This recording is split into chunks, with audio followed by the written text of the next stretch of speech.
everyone doing? What is up? Welcome to another week of Anti-Meta Anthony. Thank you for everyone for joining us once more. A lot of news came out recently with Flesh and Blood, so it's a good time. It's a good time to be out and playing Flesh and Blood right now, I feel like. Let's wait for everyone to get in here, but we got a lot of news today. We got a bunch of bannings, a lot of stuff coming back too. Just an incredible BNR, another incredible BNR, back-to-back bangers by James White, Brian Gottlieb, and the team. They're really mixing up the game a lot, so this is a lot of cool stuff. What a time to be alive. Recently got a haircut. My hair is a little crazy right now, but we're here to talk about some more Flesh and Blood too. A lot of my decks got hit, unfortunately. Not counting blessings though. We're not gonna. You know, I wasn't an enjoyer of count your blessings, but I understand that it was a very, very viable strat. If you ever bring it to an armory, you know, walk safely to the parking lot. You know, make sure you get to your car safely. Yeah, all right. Today we're going to be talking about the bans and restrictions announcement that James White and team released, I think it was yesterday on Monday. And there was a lot of stuff that happened. We're going to go over all the bans. We're going to go over some of the decks that were affected by the bans, especially from the World Championships. I think a lot of those top 8 decks definitely got hit by this BNR, with Count Your Blessings being gone and High Octane being gone. That Enigma winning deck, as well as both the top 8 -IO decks, losing one of their key power cards. Then we're going to go over some other formats as well. Blitz got changed. Commoner got changed. Commoner and Classic Constructed being very important because the next big event being Calling Portland next weekend. It'll be a Classic Constructed calling followed by a Commoner Battle Hardened. So a lot of cool stuff happening there too. And then we got Blitz changes for the upcoming skirmish season, but a bunch of changes to the LL system for Blitz. So they basically made how they changed the LL system for Blitz was that they gave it way more points so that heroes don't basically retire in one Blitz season, one skirmish season.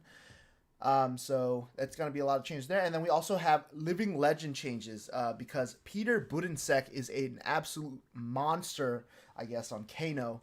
To the point where his opponents are conceding to him, in the finals of this battle hardened. So a lot of stuff to go over today. I want to go over that, a bunch of the decks for Classic Constructed, and then also Peter's LL deck, and then we're gonna end the night on some games because I feel like I haven't played actual games in so long. Like we've just been yapping for the past 2-3 streams, so it's gonna feel good to get some games in. We're gonna try out -IO again without High Octane. I know, crazy. Just another simple kind of upgrade to -IO. I know it's a pretty early on development on what I think she should go. But I think without High Octane being in the game, without Counting Blessings Blue being in the game as well, I think the game will it'll put players to the test again in exploring deck building. So we're gonna get right into it. Excuse me. Let's get right into it. Sweet. We're just going to read along all this. I know we just yapped for 2 straight streams, but I'm going to yap some more because this is a bunch of reading. But I love reading these things, Like, I have never really played a physical card game like Flesh and Blood. I got into this Flesh and Blood was my first paper TCG.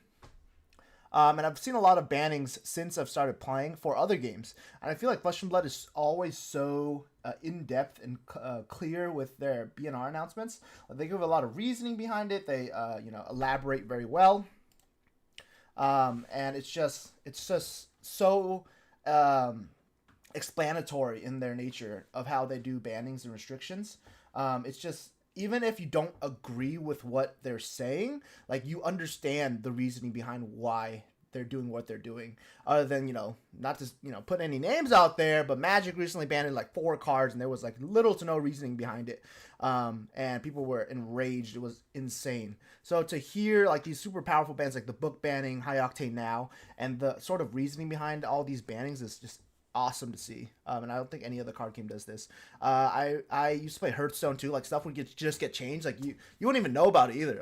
You would just log into the game and then the freaking notification will pop up in your home screen and be like, this card got changed from a 4/5 to a 4/3, and your favorite card no longer has a battle cry. It's just a blank text, and you're just like, all right, that's cool. I spent like $80 the other day just buying packs to open for this new set, but you know, happy that my favorite card from this set got changed. But yeah, I just love the clarity behind all the reasonings and bannings, reasonings for the bannings from Flesh and Blood. Imagine not tuning into an anti-meta Anthony stream and for the yapping. What can I say? I'm a little bit of a rambler. Naturally, I'm a rambler. So you know, you guys definitely call me out on it. Like if I yap too much or you ramble too much, doesn't make for good content. Maybe it does, maybe it doesn't, but it doesn't really make for good content, I think. So just call me out on it if I'm yapping too much. But let's get right into the classic constructive ends. We're going to start off with everyone's favorite format. I was going to try to do a James White impression, but I don't think I can keep it up for the entire article. So we're just going to do an Anthony Pham impression. That's the one I do best. So this scheduled ban announcement and ban and restricted announcement yesterday, even though it's today's date, from James White, probably New Zealand time, our date. The following changes to Classic Constructed are effective from Monday, November 11th, 2024. High Octane is banned, and Count Your Blessings Blue is banned. So those are the two biggest changes to Classic Constructed. We talked about it earlier a little bit in the intro, where High Octane was very prevalent in the strategies and game sort of plan for both Alan Lau and Sam Sutherland in their run for the World Championships. They were setting up some pretty big turns. Sam, especially with his super fun optical monocle sort of setup plan, where he's playing around high octane, double high octane, getting a bunch of action points and making this one really critical turn happen. We've never really experienced this.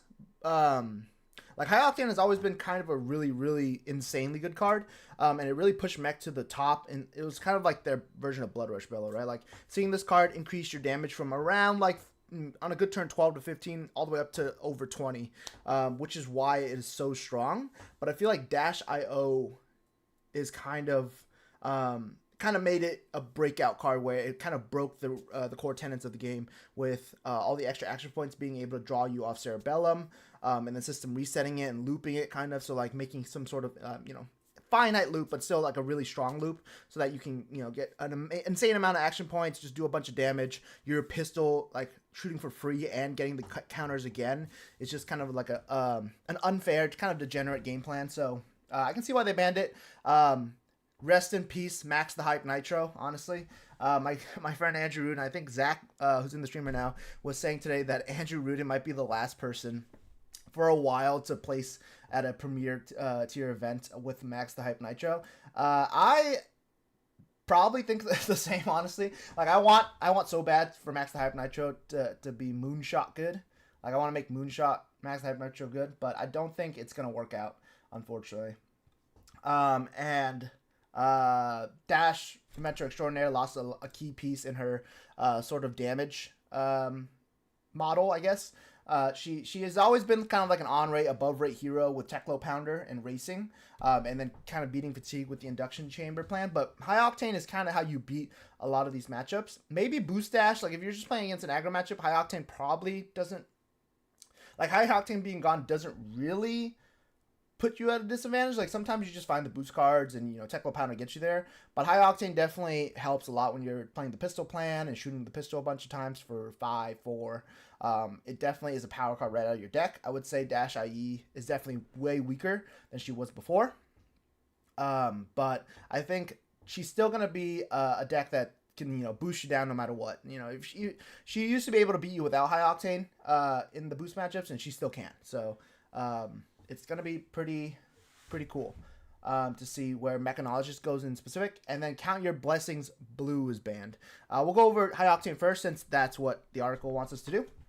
A few months ago, back when we published the updated design and development principles, we put... this is coming from a long day of work, guys, so there might be some big words in here that we cannot pronounce.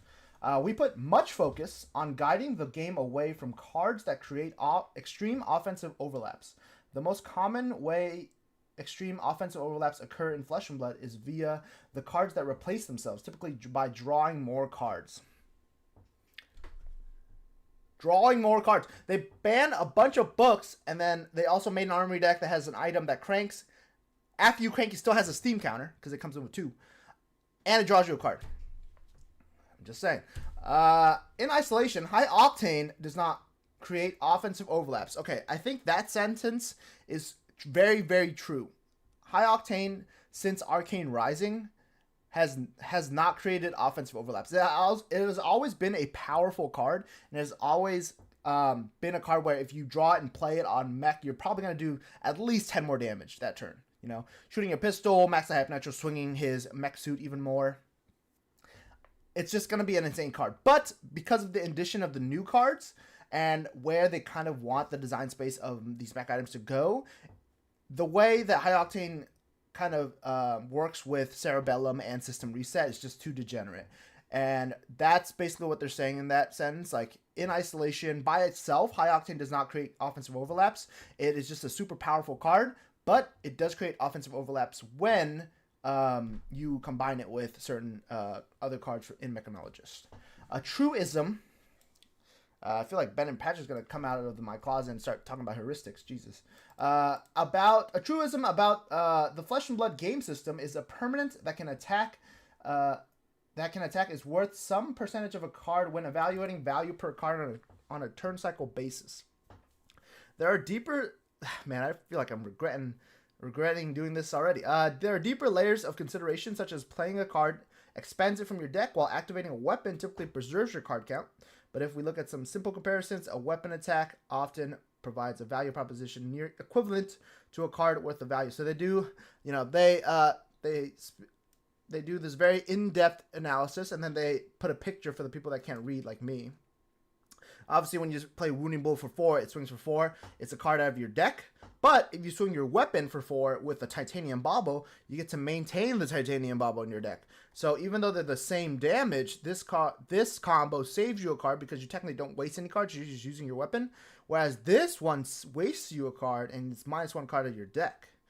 Aha. If a weapon attack can be roughly equivalent to the value of a card, it's fair to say that being able to attack with that weapon multiple times in a turn can offer value similar to drawing multiple cards. Weapons without the once per turn limiter Symbiosis Shot, and also Tectoplasma Pistol. Without the once per turn limiter has been a central part of the Mechanologist class since its inception in Arcane Rising. It does not feature in every Mechanologist weapon, but is something we like and want to retain as a thing mechs do. So this is like a flavor win for mechs. Their pistols can shoot a lot, obviously, because they probably have a lot of ammo, whatnot. So this is a theme that they want to keep alongside Mechanologists in specific. In keeping with our intention to curb extreme offensive overlaps, we are removing High Octane from CC, as signaled in the Dev Talk podcast at the start of October. So this has been coming for a long time. They basically said that, hey, watch out, High Octane is definitely going to be on the ban list. Or like, it's pretty likely it's going to be on the ban list. We've seen some degenerate combos, but they kept it for Worlds because they wanted players to kind of showcase how powerful it was. And then it was the nail in the coffin with Sam Sutherland and Alan Lau's sort of performances that kind of pushed it over the edge. I think Brian literally said on stream that goodbye High Octane, basically, on the broadcast. So we did not ban High Octane as part of the sweeping changes in September's rewriting the book with their tone bannings. Because at that time, we wanted to focus on the core issue driving offensive overlaps, cards that draw more cards. Additionally, we want High Octane to be legal for the World Championship as an exciting part of the Supercharged -IO deck. We saw Sam and Alan take to both top 4 finishes. It's important that we note that we view explosive, powerful combos as an exciting part of Flesh and Blood, particularly at premier events where top players can discover and adapt to such strategies. However, it's reasonable to suspect that these decks will be subject to a greater degree of balance scrutiny after a breakout performance. So that sentence also leads me to believe that there might be a little bit more trigger happy with cards after a breakout performance.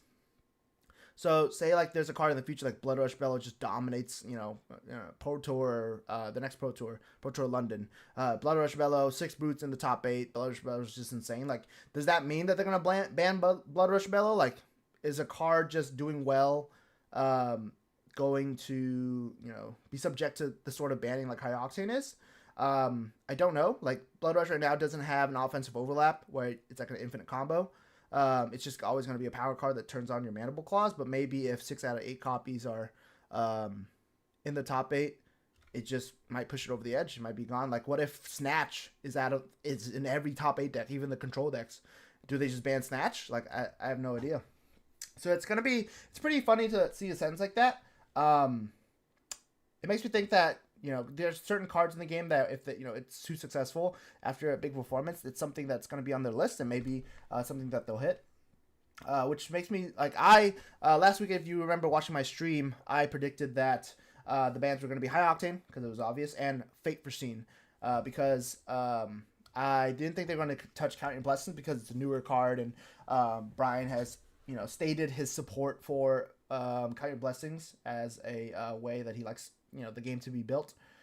And I wanted to see them hit like a premier staple card that would switch up the format where it's not just slam 6 defense reactions that block for 4 that come from these first 2 sets just in every control deck or every mid-range deck.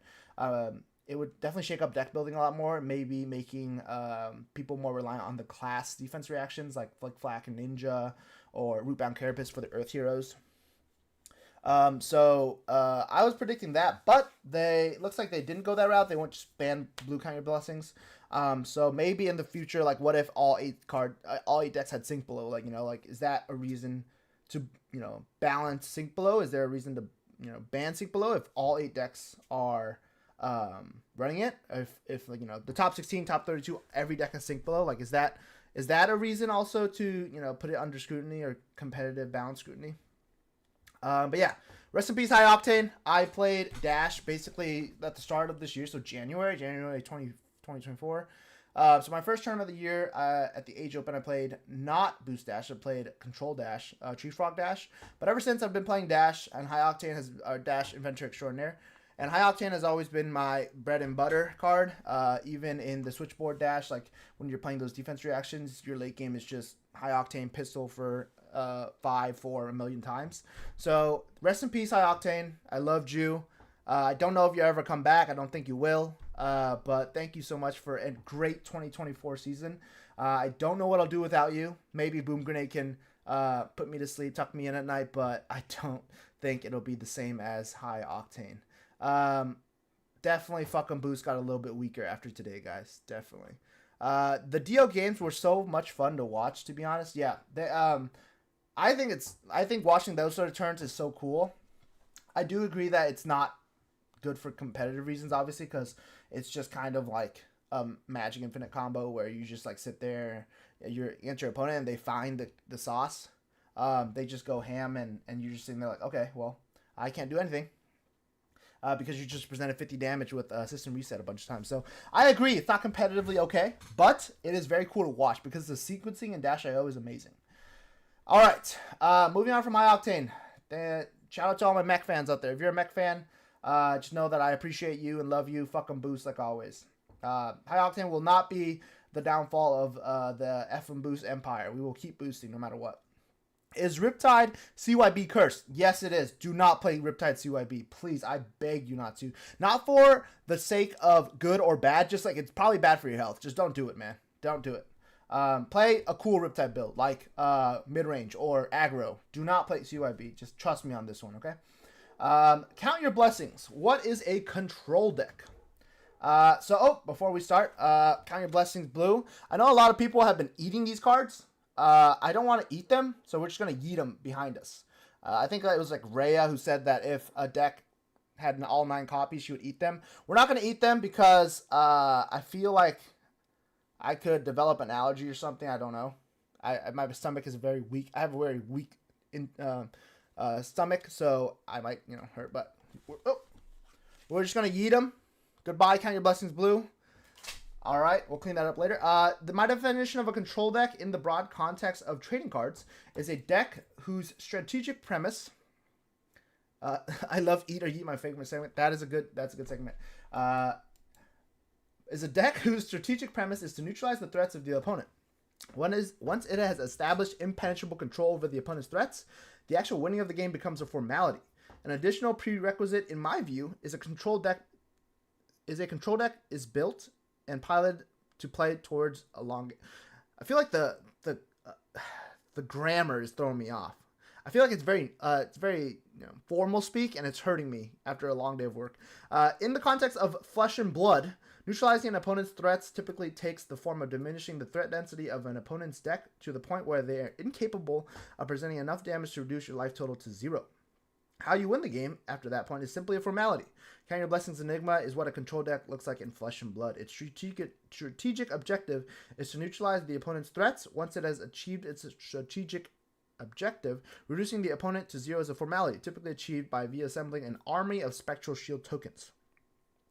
There are deeper layers to this kind of deck, however, such as how it must pivot its game plan when facing a control mirror, and a combo deck that can assemble a game-ending combo in the absence of pressure or disruption that typically stymies such decks. So in that regard, I'm pretty sure they're talking about a fellow control mirror like maybe New, and then a combo deck like Dash.io, where Dash.io, if you just do not disrupt them, they can set up that god tier turn like you saw Sam Sutherland do against Matt Rogers. Matt, I think, just healed all the way to 49, didn't hit him like with a single disruption card. I think he hit him with CNC maybe. And Sam just spent that turn setting up, and then after that, since he just healed, Sam got to keep all of his cards, and I think he like blew him out of the water, even more damage than he needed. He went past all of his ward, all of his armor, and 49 health. So I think he did like 60 damage or something. It was insane.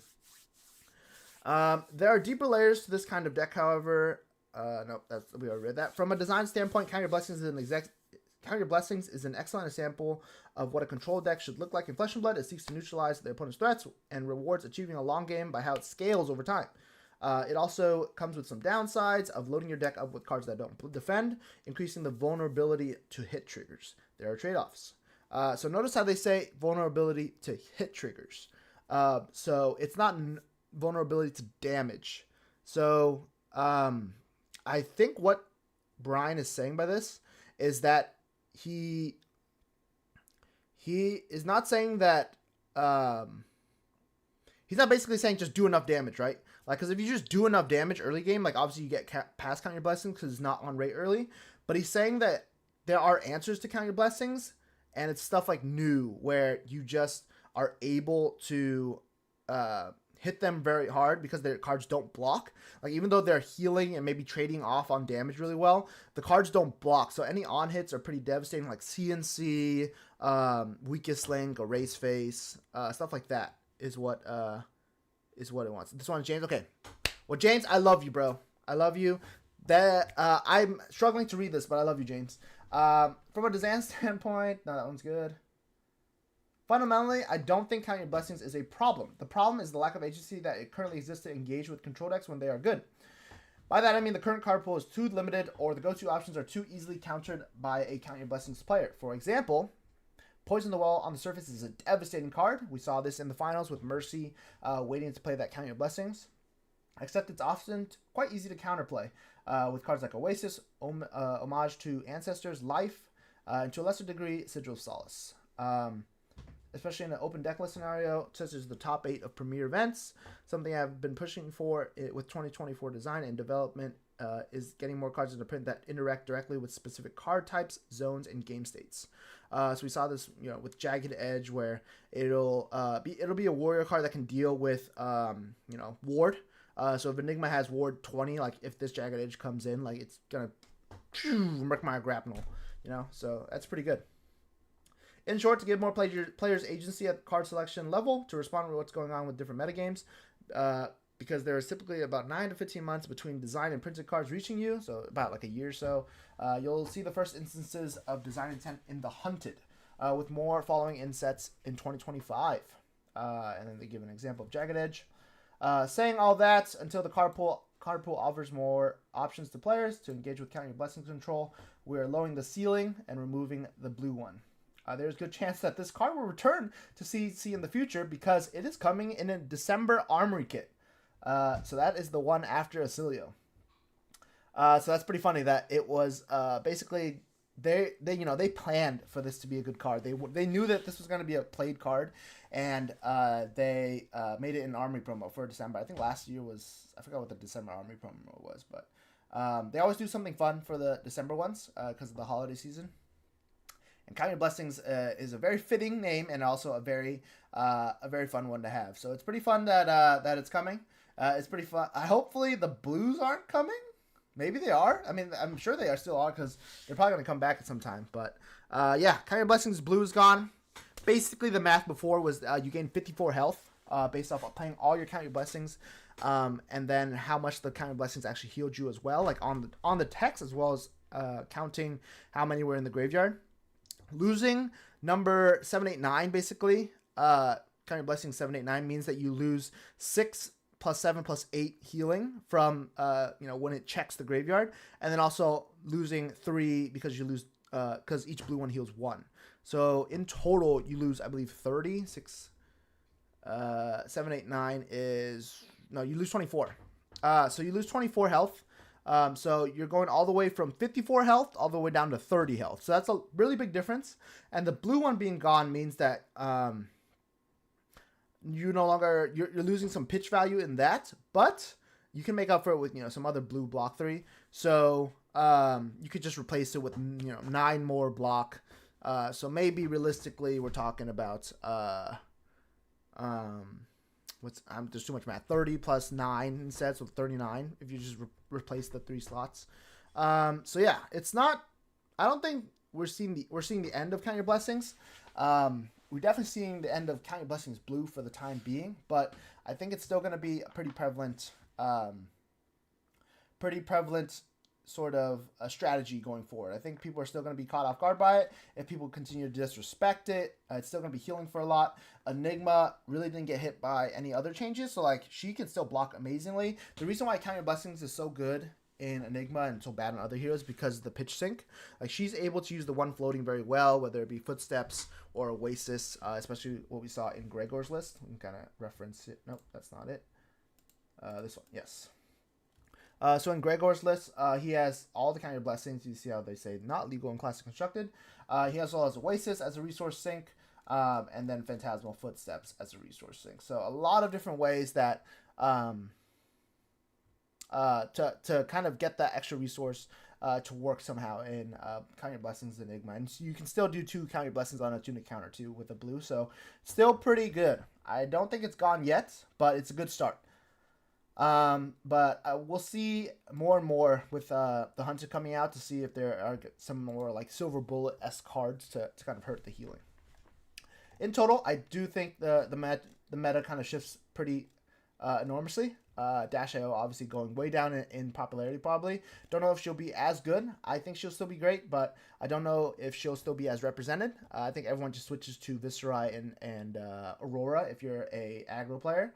And then if you're playing Count Your Blessings Enigma, you probably still play it. Like, to be honest, like it's still good. It still heals you for a whole bunch. And it's still really annoying to play against. All right, moving on to Blitz. All right, so the following changes to Blitz are effective Monday. Well, this Monday. Zen is no longer a living legend because they doubled everyone's points except Zen. So he's unbanned. Belittle is banned because screw you, Zen. And then Hadron Collider is banned. I don't know if anyone's been playing Blitz, but Data Doll is a motherfucker. Like, she goes so hard, even though she's IP3, like all this stuff, all the new mech equipment banishes off the top of your deck, and then all those items go to the bottom. And if you get Optical Monocle out, you can basically guarantee the stuff. So it's pretty insane like what Data Doll can do, especially with her specialization card, Microprocessor. She is really strong, so expect a lot of Data Doll love coming forward with the Blitz season coming up with Skirmish season. It's going to be super fun because I have my KO Berserker list that I'm really excited to share. That'll be a future episode down the line. I know it's been stalling for a while, but once Blitz rolls around, we'll be able to showcase the Berserker Runt deck a little bit more. Nothing too crazy for Blitz, Zen coming back, sure, but I think there's a lot of good Blitz heroes, and now that it takes longer to kind of LL and Blitz, you're probably going to see heroes stick around for a lot longer. So, going more down the line, we've got Living Legend changes. So Living Legend, Open the Floodgates is restricted and Starstruck is unrestricted. So let's talk about Living Legend a little bit. Full-powered Kano decks running the maximum 9 copies of Open the Floodgates, in addition to the traditional suite of Draw 2 cards that don't exist in Classic Constructed, are rising to the top of the format as seen by Peter Bunsek's winning deck list. Screw you, Peter, I hate you. At the Battle Hardened run alongside the World Championship Osaka. while Living Legend is the place to do most powerful things in the game, Kano, with this much draw power, is ending games too quickly, too consistently. Therefore, Open the Floodgates is restricted to 1 copy. You get 1 now, Peter. Prior to the printing of Open the Floodgates, Kano was a top contender in the Living Legend format anyway, as seen by Alex Vors winning the Battle Harden that ran alongside PT Amsterdam in July. Screw you too, Alex. As such, we expect Kano to continue being a top deck in this format following this restriction. And then after that, we got, as the format has evolved, Starvo has sucked, so we are going to give Starstruck back to Starvo. Okay, so that's pretty fun. Let's go over Peter's list real quick. So Peter, on February, here's his list. Restricted to 1 copy. Get wrecked, dude. You have only 1 copy now. You still have all the draw 2 cards in with tomes. So you're still going crazy with it, but it's less probably consistent because as in Majin Bay's Storytime video, I think he was talking about Peter's deck a little bit. With 9 Open the Floodgates, you just felt so comfortable going ham. Like, if your opponent tapped out and you just, random Kano'd, like, there's going to be a tome there. There's going to be, 1, 2, 3, 4, 5. So 15 copies of tome. Just basically prints it on the cards. And if you just happen to hit one of these, like, that's a 4th your deck. So you have a 1/4 chance of just, like, drawing 2 cards out of nowhere. That's pretty insane. So they're restricting to 1 makes it a little bit less so, where you just blind Kano and go crazy. So pretty interesting change. I kind of like it. I have played LL just a bit. I've played a lot of Briar. So I haven't really tested Kano, but it seems like a good change. Kind of like just being able to flip Kano whenever you want and just go ham. Seems pretty crazy. So good to see that they're still balancing LL, which is super cool because they obviously care about all their formats. And then Starvo coming back with Starstruck. I think it's a pretty crazy format when LL kept Starvo struggling so much that they had to buff him. Like, if Starvo is struggling, that means LL is probably in a great spot because all those super powerful heroes are really showcasing how strong they can get, especially with the new card pools being added to the old ones. I think the last one, the last LL format tournament, with Peter winning it, the whole thing, I think there was an Aurora and a Briar that were top 8 as well, and they were going pretty ham too. I think it was Carlo who plays Briar. Shout out to Carlo. And then an Aurora player that I'm not familiar with. They kind of combine the forces of Tales of Aria and especially with Ball Lightning, and the new Rosetta set to make just an incredible Runeblade deck. So that's pretty cool. Yeah, just not a lot of thoughts on that one. Like, LL's, they're powering it down. They cracked down on Kraken's Aether Vein, and now they're cracking down on Open the Floodgates. So I guess they're just nerfing Wizard into the ground in LL. So even though the hero's not great in CC, it's like dominating LL, which is to me hilarious. All right, going to Commoner. So this is very important because Commoner is the format in Portland for the Battle Harden. The following changes to Commoner are effective Monday, November 11th. Aether Ironweave is banned. Chain has posted a dominant run across Commoner goalful events over the past few seasons. Aether Ironweave is a significant enabler of Chain's offensive overlaps, offering the most value from the chest slot in the Commoner format. An advantage Chain doesn't need to remain at the top of the field. Therefore, Aether Ironweave is banned in the Commoner format to close the gap between Chain and the rest of the field. So that's a pretty interesting read. Chain has been pretty dominant. Chain and Icelander are kind of dominating Commoner just because their innate ability to use generics well, and also their class cards, and they just have really strong hero abilities that are very, like, they're basically always good, no matter what cards are in your hand. So like Iceland being able to play all the ice cards from Arsenal, and then Chain always basically giving go again with his hero ability to Shadow and Runeblade cards. So not being limited by the card rarity is pretty good in Commoner, obviously. Like, if your hero power just has an insane text box on it, like, you'll probably just dominate no matter what. So them casting back Aether Ironweave just a bit makes me think that Icelander will be the next best deck in Commoner, and I don't know if it's close, to be honest with you. I've tried out a little bit of New as well. My thought process was New has the already in CC plays the common legs and arms, so maybe she's just good in LL, but you definitely feel the power down of not having Just a Nick, not having all the Majestic Stealth cards and Codex. So I feel like it's a very, very big power down for new, but it's very fun to play at least. Intimate Inducement is really cool. There's a lot of cards that can do that. Well, yeah, that's basically the ban announcement. My overall thoughts is I love it when Flesh and Blood kind of changes up their game. Shake my head, Talented Heroes, yeah. Honestly, Talented Heroes are OP. I didn't feel like Dash.io was the first like non-talented hero to just kind of move forward. Like Mechanologist, maybe they were saying like a long time ago, Mechanologist was like not a class but like a talent. Yeah, I feel like she's super cool. She's definitely hurt by high octane, but I don't think it's to the point where she's no longer in the meta. There's definitely still going to be representation, just probably not as insane as it was before. But you're still going to get hit by boom grenades. There's still going to be a lot of tricky stuff that she can do off the top of her deck, obviously. But yeah, it's just super fun. It's going to be a super fun meta. Portland being the first one to kind of see the new meta evolve. So this is going to be super fun next week. If you're going to Portland, by the way, come say hi. I'm really excited to play. I'm going to go there actually Friday morning, so I'll be there playing side events all Friday. Then I'll be playing in the calling Saturday and hopefully Sunday as well, if I do well. And I'll bring a commoner deck on me as well, just in case I don't do well at the calling. But I'm hoping to do pretty well. It should be a super fun format, and then a lot of so Western United States people are going, so it's going to be a lot of fun to kind of see everyone again. I heard a lot of big names are going to be coming out to this calling, so it's going to be super fun to meet everyone again and kind of embrace the sort of community again, because I feel like I missed out on so much. I have so much FOMO from not going to Worlds. It's pretty crazy. So I'm super glad that Worlds is in the US next year, and hopefully we can make a pro tour too. CYB was interesting. I enjoyed playing all my cards uncontested, but it felt like I did not have enough to combat that strategy. Happy to see James is wanting to add more silver bullets in general. Yeah, I know a lot of people didn't really like CYB. It's definitely a freaking resident sleeper to watch on stream. Like, not a lot of people like watching on stream because it was just like so boring. Because it's not very interactive. You're just sitting there and healing, so it's not very interactive.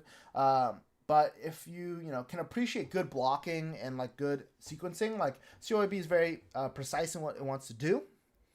And I think it's very fun to play against it as well, even though it looks very fun to play because you can just heal a lot. I just don't personally like that play style, but it feels like very what's the word? Like very you have to put a lot of focus on how you block, because if you mess up once, like your cards don't block right, so you just get blown out. But playing against it was really fun because it doesn't really disrupt you. Like, you're able to enact your game plan pretty easily against CYB. And being able to set up and do enough damage is kind of like my favorite part of Flesh and Blood. Like, I love chain pitch stacking back then. I feel like interactive fatigue is a little bit better, like, with the back and forth hitting and whatnot. But like non-interactive fatigue just feels like you're playing Goldfish. Which can be fun if you're playing the right hero, but sometimes it's just kind of slamming your your whole equipment against the wall, and hopefully it sticks. Hopefully it does. Sometimes it doesn't because they just out heal you or block out all your stuff. But yeah, the silver bullet cards coming in the hunted should be a lot of fun too. I think with more support, maybe after the hunted and the next set, they'll probably bring back blue CYB so people can play it more often. But yeah, that's basically the ban list. Sorry if you got hit by this ban list. If you are a lover of Zen in Blitz, you are up absolutely astronomical. But if you love Count Your Blessings, Enigma, if you just built it because you just came into the game, this kind of sucks now too, because you just came into the game and you're like, dude, I'm going to build that CYB deck from Enigma because it won Worlds, and then now you're 3 cards out. At least it was a common or rare, I think, technically.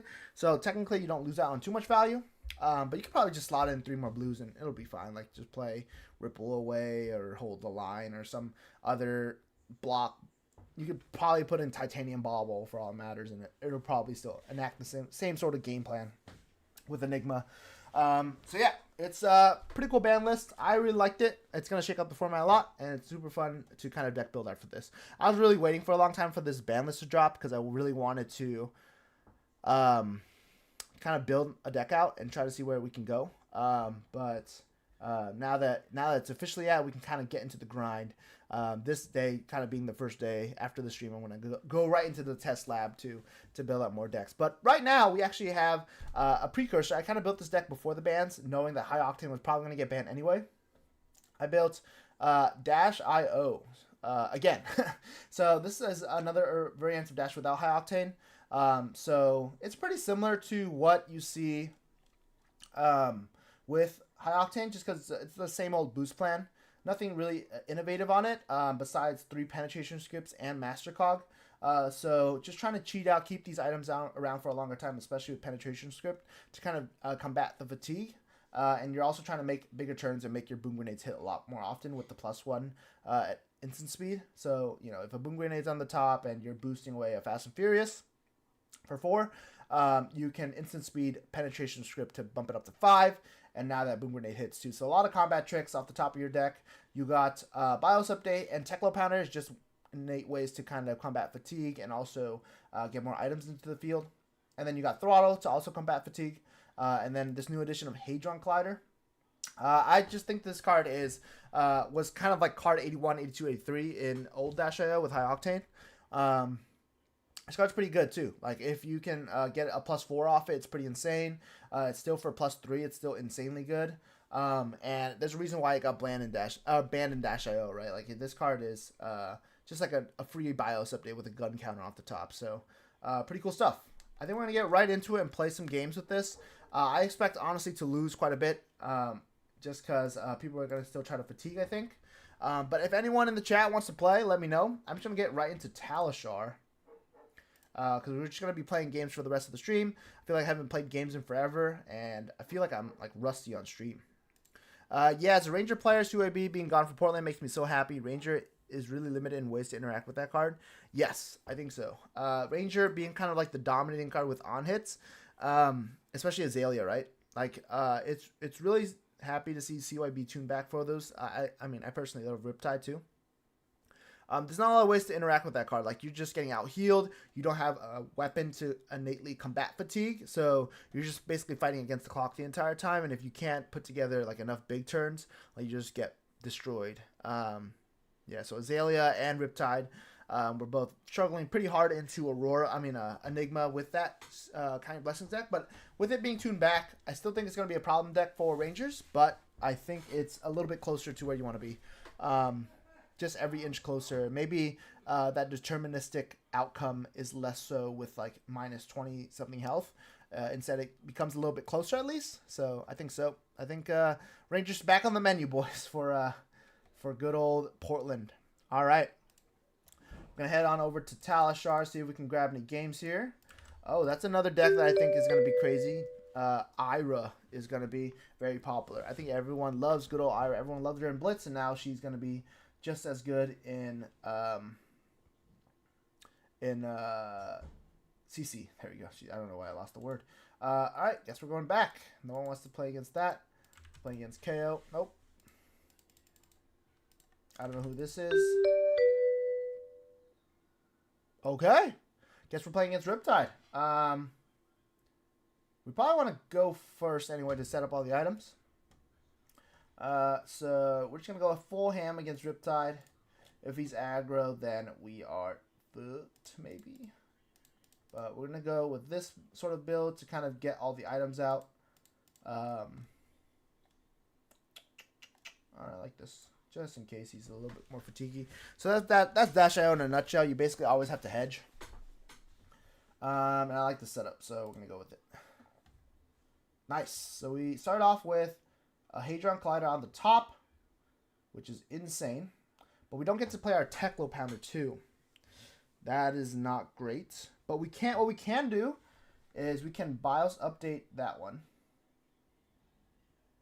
And then play this one.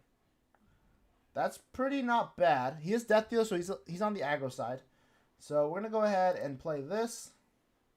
So he might actually have traps, which this might be a mistake to do. But we're going to go ahead and do it because we don't give an F. No. Because we want to keep it for next turn. Dear God. 2 items on the top. So if he doesn't block enough here, we just slam this boom grenade and just destroy it. Man, I really wish this pulse wave was a blue. This would have been insane. Master Cog, yep. Master Cog OP. Boost, yep. We're gonna boost. So this is a pretty unique scenario. We can tackle a Foundry Heart here. I think it's worth it. It's really hard to say, right? Because this card could be... He didn't draw a trap. So I think we're just going to do this. Unfortunate that we have to get rid of a yellow boom grenade. But that should be... By God. We're just finding so many items. We have to play it like we did this play. We have to eat. We have to eat it. Wow. And we had the Sigil of Solace too. Pretty insane. There was a thing where we could just... play the boom grenade and then boost the pulse wave as well. That's probably another play that we could have made because Hadron Collider would have swung in for 10 million.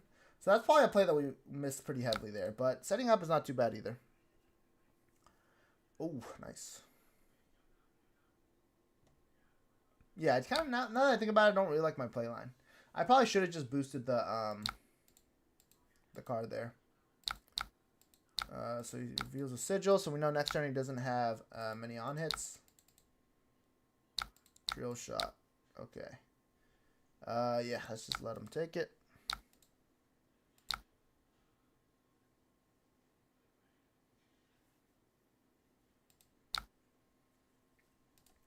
Alright, so we're going to put down... we're going to do this.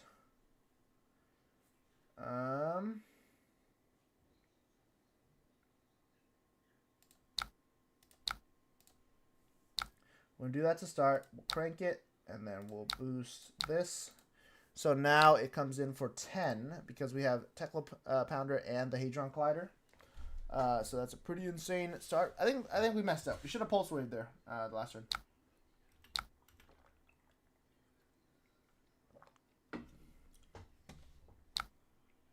Inertia trap. Ooh, that's clutch. So we know that we got to use all of our cards here. The boom grenade hits. That's completely fine. We have 2 action points. I'm going to go ahead and spark, I think. 0. We're going to go ahead and get a Cerebellum processor and crank it. So now we have that. That card's not bad, but we do need some pitch. We're going to go ahead and activate this, I think. We still have 2 action points. We're going to go ahead and activate it with this backup protocol. We're going to do that. And then we just do a bunch more damage here.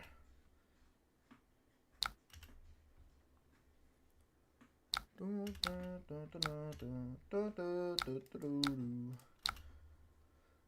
we weren't going to be able to save any cards. We knew that he has Sigil because we saw it revealed off Rabble last time. And it's very important to shoot your gun counters because now you don't have really an outlet to get them all out of there. So being able to use your gun counters very efficiently is always good. 2-card Remorseless. All right, we got that card on top. Very tempted to block here because we don't want to lose to Remorseless. It's just the best. If we sink this, we can just end with Tekla Pounder too. So I don't want to eat that, to be honest. We're going to sink the boom grenade. That's also very good. I think we do that actually. Alright, so we're going to do this. Pitching this. And we are going to crank this bad boy. I should have pitched the other card. Now that we know... crank so that we can draw that card. So we're going to draw that because we want to draw this. We want to do this and Fender Bender. So now we can end. Wow, that's a big freaking. Hopefully he doesn't buzzsaw it. That'd be insane. Oh, no buzzsaw. Sick. We are good. We'll shoot with pistol. Oh, okay. Maybe he has buzzsaw and yeah, he's just slow playing us here. Sure, man. You can do that. I'll do this still. If he takes it back, I will also take it back. Lol. I'll do that. Draw a card. BIOS update. Fender Bender. So this way we end on good old 0 to 60. Oh, oh, man. Is this what it feels like when Riptide gets you, bro? I feel like I'm always playing Riptide, so this always feels good. I feel like I still feel good because this validates my hero choice, but that's fucking insane. That's awesome. All right, well, we both take one. I don't know how he skipped over that, to be honest with you. We're gonna go ahead and just shoot for 2. Because we really like Sparky on top of the deck. Boop, boop, boop, boop. Oh, okay. Techlo Core being on top is pretty cool. This being a 7 attack, he still has Death Dealer. We can force him to... he still snaps too. Oh, well, snap doesn't matter in this case, but... yeah, he still has Death Dealer and Codex and whatnot. Remorseless. Okay, cool. So that's the card you want to block. Okay, I think we're going to block 6 here because it's just too much value for us to... Oh, he says Codex, jeez. Okay, sure.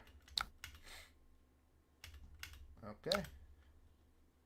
So he's going to play Codex. He's going to go grab, I think, like Searing? Drill Shot? Searing Shot? Sure. I think we'll take that one too. So we're going to start off with Cerebellum being gone. We're going to play this. That's unfortunate. We're going to boost. And then with 2 floating, we can spark for penetration script. 2. This. No. Draw that. Okay, now we debate. Do we...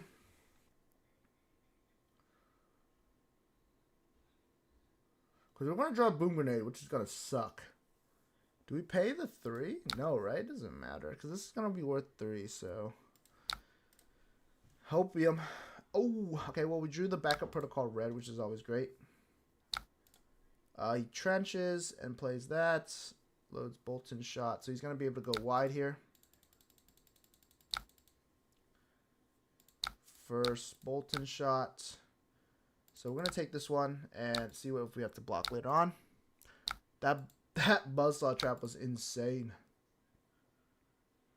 Remorseless. There it is. Remorseless back-to-back is insane too.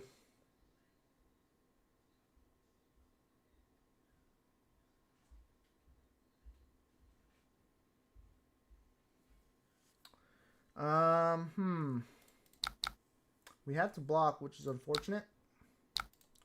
We're getting kind of wrecked here, dude. Riptide OP.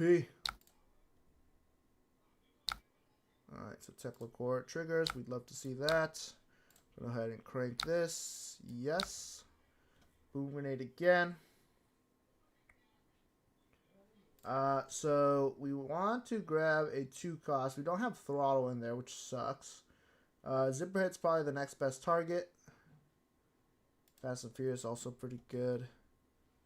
Probably want to start off with shooting Pistol here because it doesn't trigger Frailty Trap.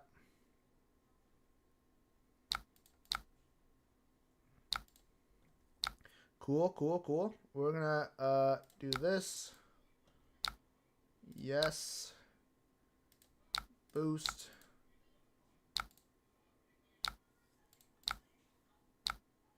There's the Frailty Trap. Okay. So he has the Frailty Trap. Unlucky. We already played off the top, so this doesn't matter. So we're just gonna do this.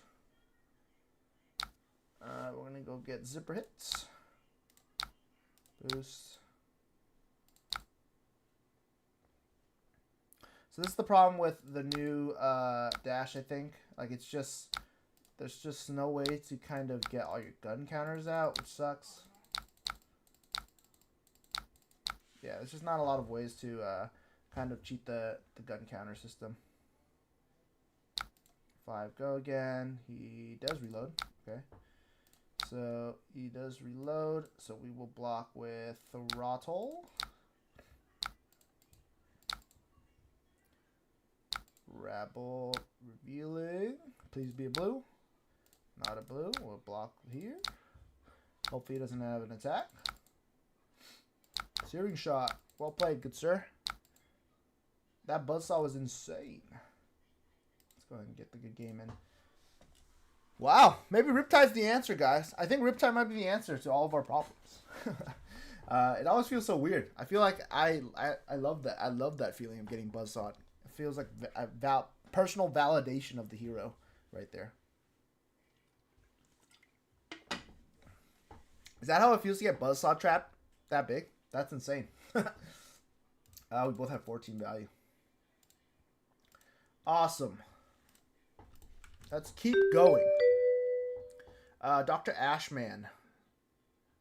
Riptide was always the answer. He was definitely always the answer. Dory. We're going to do the same game plan, I think.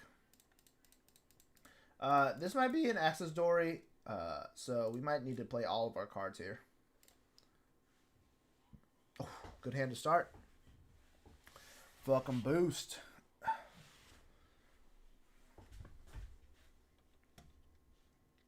Oh, let's change the stream topic.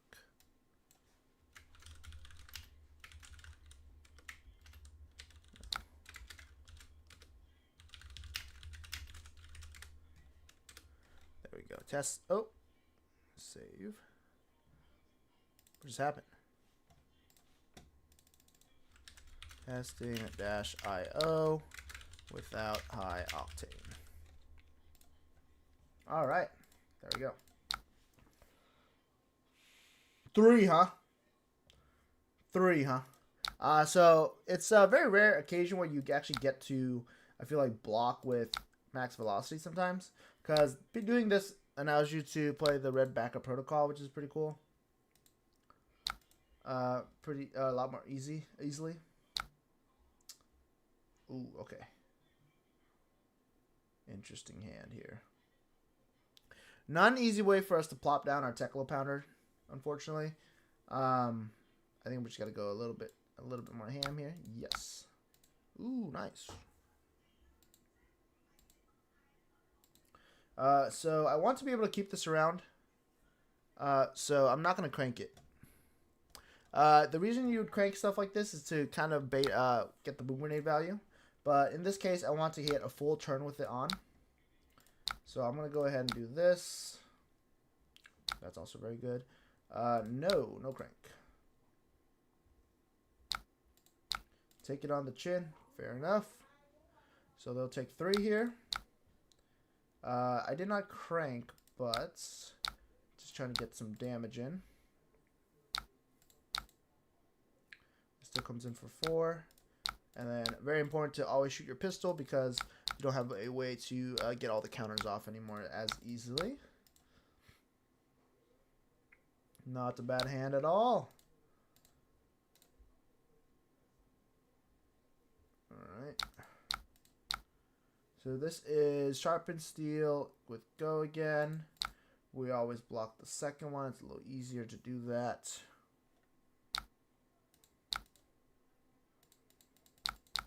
In this case, like I don't feel like I don't even need to block. I just have such a good hand. So this one's for 3. Yeah, he probably can pump by 3.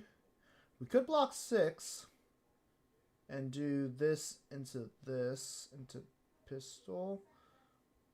Our hand's not great to return back any fire, to be honest with you. If we had a blue, this hand would be enabled a lot better. But I am inclined to just block here and just reset our value a little bit more. I don't hate blocking.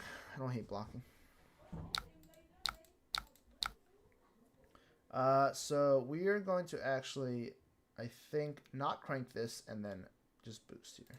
So we're going to do that, pitching this with no crank. So we can use it for next turn. We're going to boost there.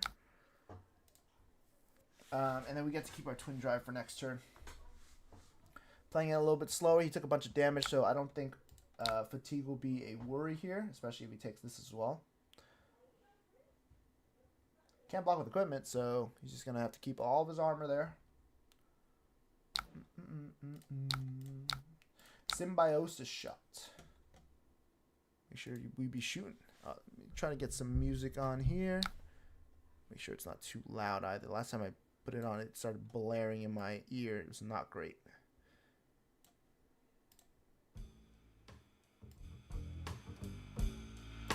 Oh. My headset's off. There we go.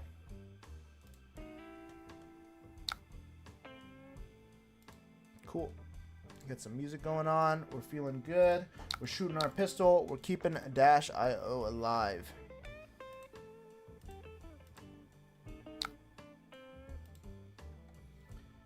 Courage is always scary. So this hand, we do have Hadron Collider. Fortunately, this penetration script is gonna die. He probably has glint, so yeah. Oh, Alpha Blood. Well, that's pretty good actually, because if you refraction bolters here without glint, then he's forced to just lose one block on the thing. Yeah. So playing Outpace there was pretty good. It didn't give him a chance to cash in his block there. He still probably has a block 4. Do we really want to give him the counter here? Probably not, right? Let's go ahead and sink one of these cards here. Probably sink this guy. Singing, and then he can go get whatever to get his counter. Still pretty good play for him.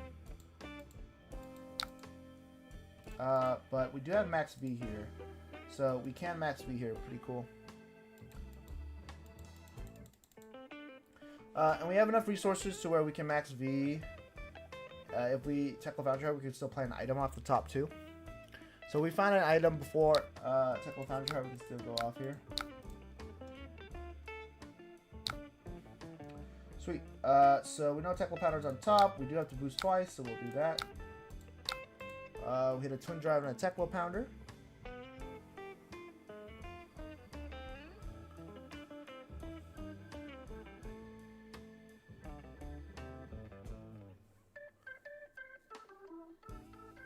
Blocks for 5. That's okay.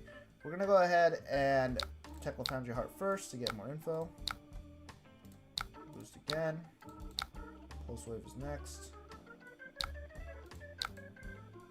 Unfortunately, we do not find any items to play, but that's okay, because we will be able to max V for 12 here. Awesome.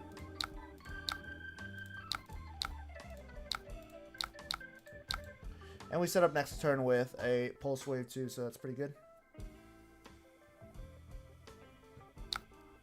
They're just going to take 12. Alright, cool. Pretty good turn from us. I am inclined to block with this maximum velocity if I can. So 7 here. I don't really want to block. Keep the counter if he likes. He doesn't have a resource here to swing again. So giving this go again. I mean, it wouldn't really matter, but he does get to creating a. Wait, why is it free? What? Oh, Courage. He broke Courage. Okay, I was like, wait, why is it free? That's pretty good. That's pretty good. So now he has Dawn Blade counter and 2 counters on his pistol, on his Dawn Blade. Okay, that could be good for us. Unfortunately, we don't have a means to play this card, and I kind of want to save the Pulse Wave here. It does cost 2. If this was a blue, we could just play this and end our turn, and then set up for next turn. Let's see if he ends up blocking this at all.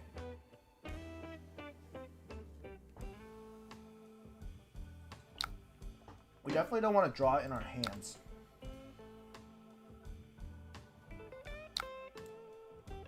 So I'm going to go ahead and tackle Foundry Art. Hopefully we find another item on top. We do not.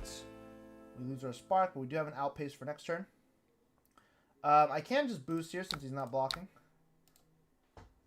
There it is. The Master Cogs on top. No items whatsoever in the arena. So he does have Ticket on the chin. He's going to block here because he's scared of the Boom Grenade. Makes sense, makes sense.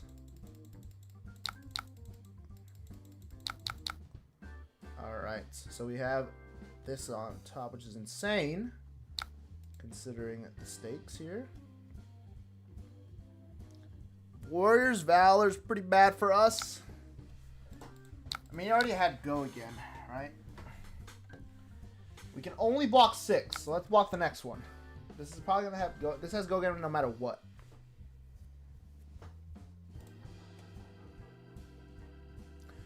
We're not looking good, guys. Not looking good. That Singeing Steelblade was super good.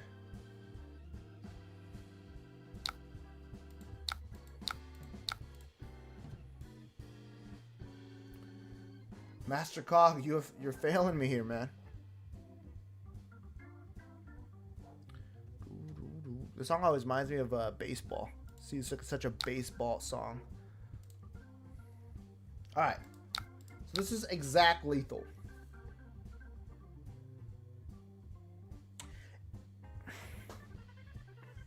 What are the chances he has no reactions, right? If we give him 3 block, we go to 2, but we die if he has a reaction. If we give him this, we basically just die no matter what. I could do some bullshit with Cerebellum Processor, but not very likely, I don't think. So I think we just block 6. Unlucky, but that's how the cookie crumbles, I guess.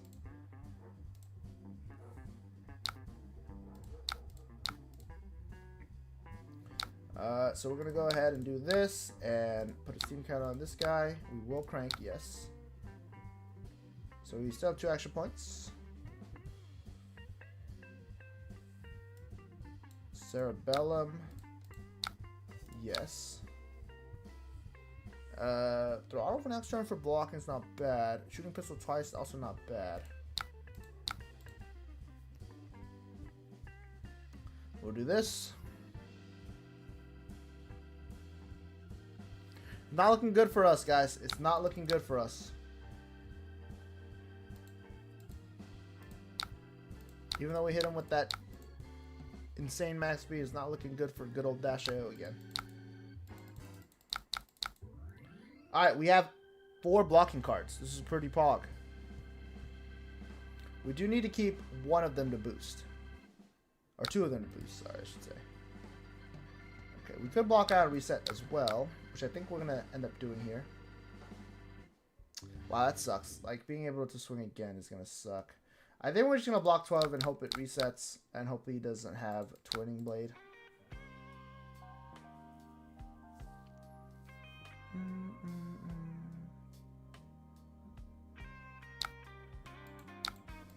Alright, we blanket.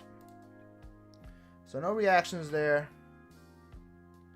I'm going to be able to Cerebellum Processor here to draw an Arsenal to zipper hit too, so that's pretty good. Hopefully we get some blocking cards. We do get 3.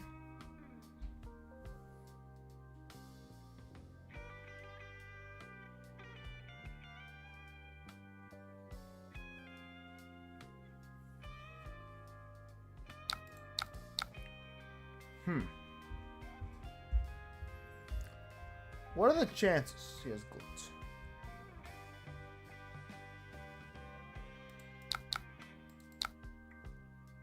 Block 6. Hopium. Blade Flurry. Okay, okay.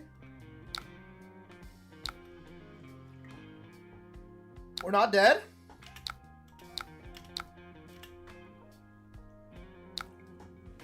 We're not dead.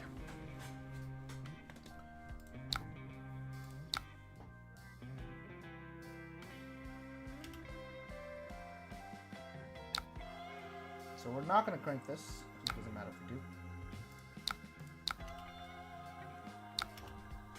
Okay. We're not dead, guys. We're not dead. That was close. So here he can block 4 with his armor as well.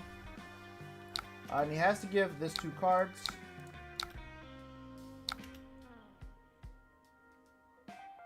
Or else he'll die.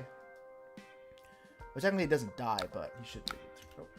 Maybe he has taken on the chin. I mean, if he takes this, he dies. Would be a very interesting strat to die here. Okay, so he does have taken on the chin. So we're We'll shoot again. He takes it this time. Cool, cool, cool. We can always do this. Steel Blade Supremacy. This is for 5, so we have to give him 2 cards.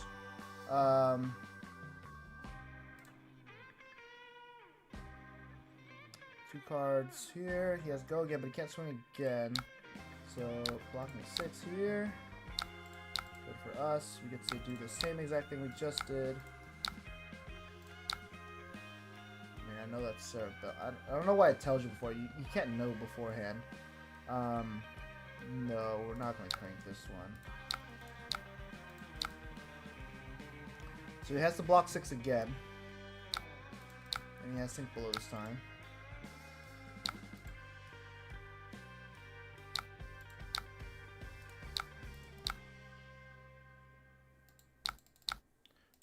So he's going to block with Chorus.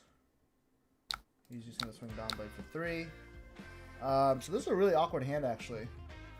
But I think we can enable it pretty well with Cerebellum and a blue pitch here. So we're going to go ahead and do that. We're going to do this. Yes. We're going to also play this. Yes. The blue is good because now if we draw it, we can get another blue pitch. We'll do this. Yes. So we'll use the first one to get 0 to 60. We'll boost. This is all with a Boom Grenade. He does not have 2 blocks. So we know for sure that if we do this and do zipper hits, we can just shoot pistol twice and kill him. Wow, we actually got there, guys. That's insane. Whew, what a close game.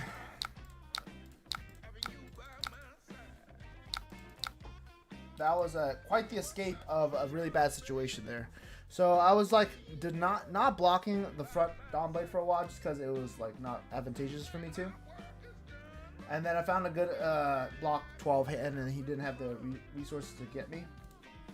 And then on the hand where I just blocked 6, he was only able to pump it to 10 when I was at 5, so I lived at 1. And for the rest of the game, he really couldn't get there. I think he could have kept this, to be honest. He probably would have won if he just kept this.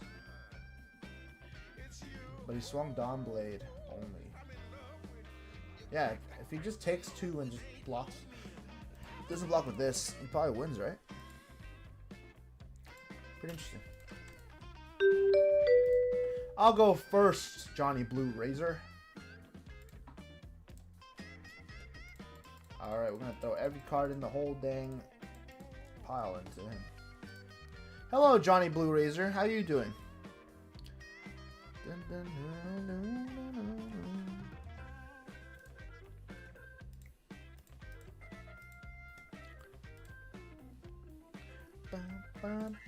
Alright, throwing the whole shebang into him. Let's see how it goes.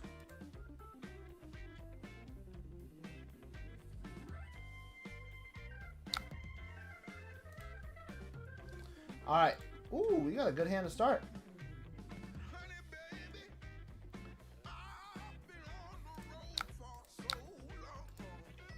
Is that best? Yeah, it is. Because I'm going to use the blue pitch.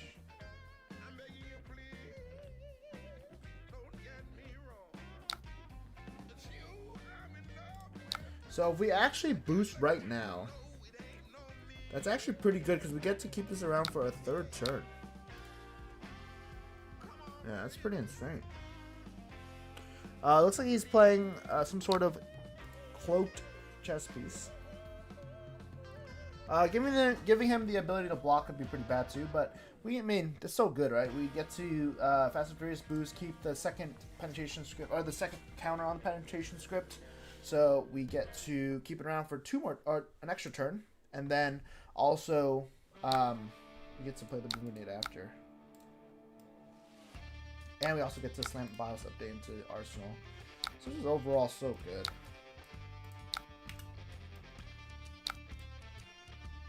I'll get a Boom Grenade there. Pretty poggers.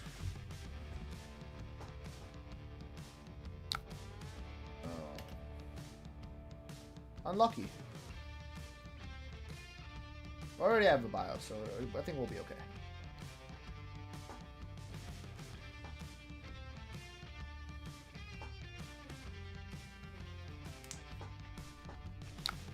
Okay, Lost in Thought. Oh, he's playing one of those decks. It's pretty annoying.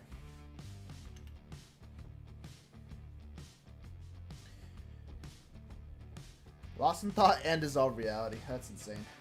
2 Ponders.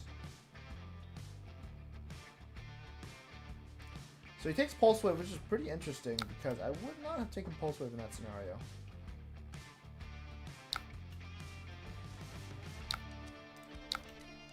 I'm going to go ahead and get the free BIOS update in here.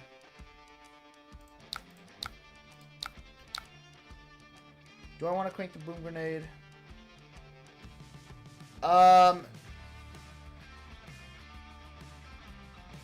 No. I think we'll be okay just shooting the Shimmers and not shooting him. We also get to Arsenal one of the Throttle or whatever the next card is too. We want to keep the Boom Grenade around because we want to hit him with a full 5-card hand and potentially break through his defenses. Pretty interesting that he's not playing Phantasmal Footsteps here. He's just playing regular old Cloaked Chest. Okay, yeah, blocking with Lost in Thought is always good for me. There's the sink. So we're going to shoot the Shimmers here to deny him the value.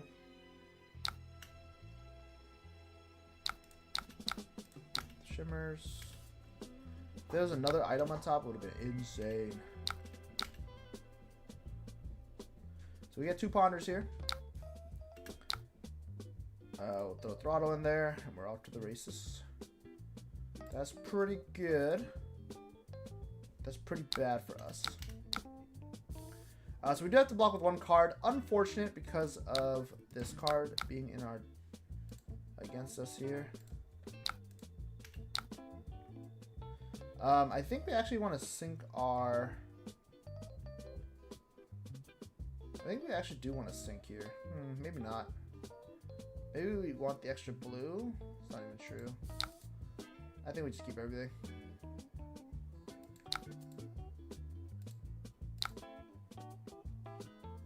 I think we start off with good old Goliath Gauntlet and shoot this motherfucker for 9. Let's see where that takes us. So we'll do that first. Actually, I think it's actually better to just lead with Fender Bender for 5. It'd be a more awkward block on the line. But here he's able to block it pretty cleanly, so it's pretty not a good play. Pretty not a good play there, unfortunately. Our Spark here will have to be for Backup Protocol Red. Man, seeing that race face sucked.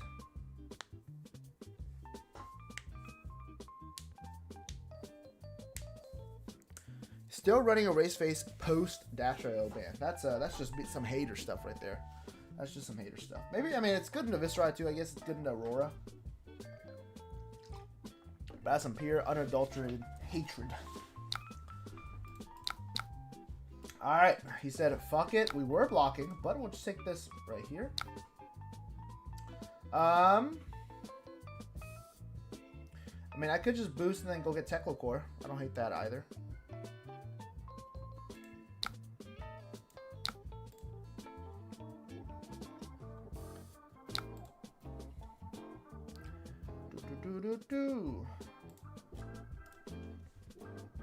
And able to set myself up with some resources.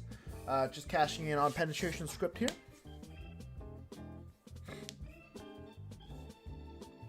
We'll say Hadron Collider does feel a bit awkward sometimes. Costing 2. 0. We're gonna go get our good old friend here. Okay, not bad, not great. But we draw it. Dang, always 1 away. Try to keep the penetration script around 1 more turn. Would have been nuts. Would have been nuts. But we do get to keep the Boom Grenade 1 around at least. So we'll be able to boost Pulse Wave to 4 here. Hopefully he doesn't have a good... Okay, so he doesn't block and he should draw a card. So he probably has the one that gives it Go again. The footsteps, yeah. Aqua Lapse. There we go. So it's going to be pretty important that we don't break the chain, because if we break the chain, he's going to be able to block 1 multiple times. So we want to lead with all of our non-chain breakers to start. We do have to reserve some block here, just in case he plays Erase Face. You can also play 10k here, which will be pretty nasty. But, I mean, there's not much we can do about 10k, I don't think, unfortunately. Take that. No Go again, though, so we'll have to Arsenal after. He still has not Transcended, so that's good for us. So we're going to do this. And crank. Then we'll boost. Because we've boosted this, we'll put it on Boom Grenade again. So it'll be 4 Go again.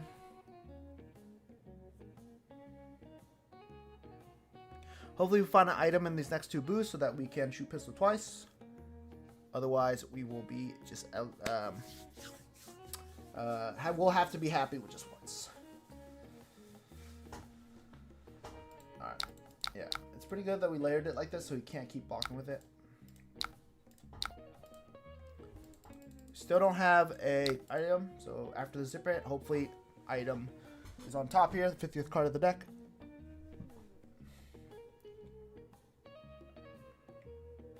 Boom, ba-da-moo.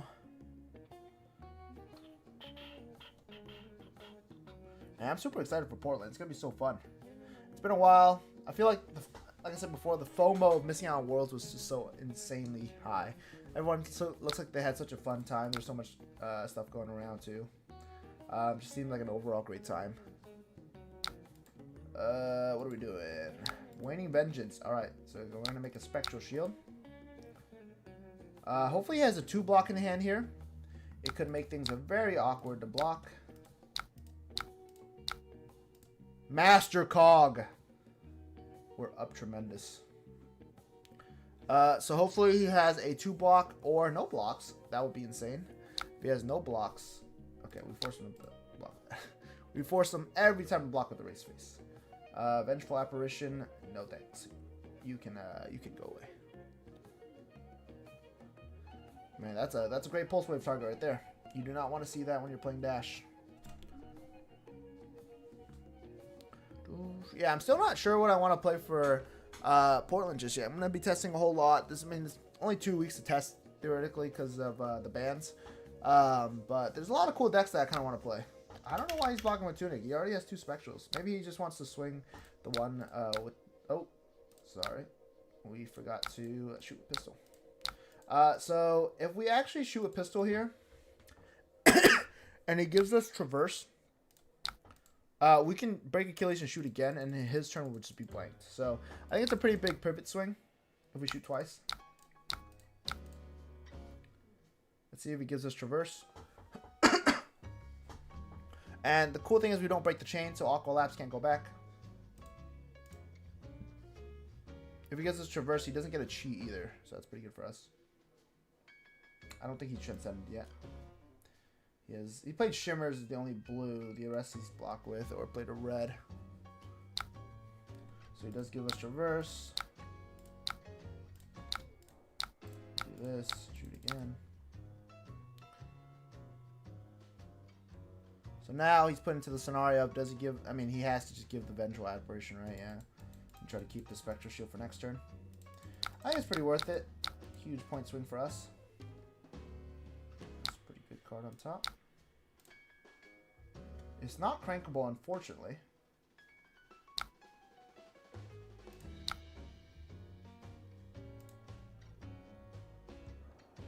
We'll do that.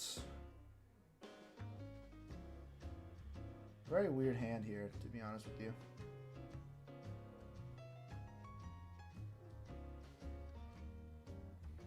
He won't get to do Go again, but if we just Arsenal and pass, we get Spark of Genius next turn. And we get to keep Boom Grenade up next turn too. I think it's pretty worth it. I think we just pass here, to be honest, which kind of sucks, but yes. Such a weird hand.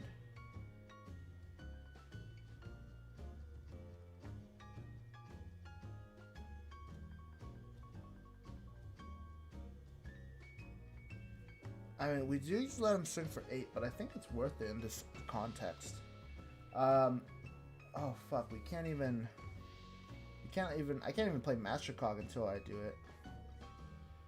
That's true. I think we are forced to boost here, unfortunately. Okay. Maybe the technical core wasn't the play then, with how the resources worked out.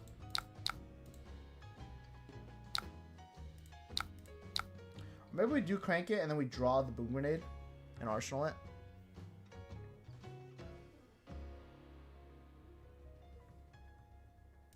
Nah, it's not worth. I probably do crank it, yes. No, yes, no, maybe so. No, okay, we'll just do that. Hopefully it doesn't draw an erase face. That was a really hard turn, I feel like. Okay, we just have to take 8, which sucks. But we do have our whole plan here. So we'll start off with boost. This is for 5. He doesn't currently have a pitch outlet. Unless he has another Waiting Vengeance or some other method. I will go probably Spark here for a Backup Protocol red to extend our turn a little bit more. But cranking this penetration script should be able to net me a little bit more damage here too.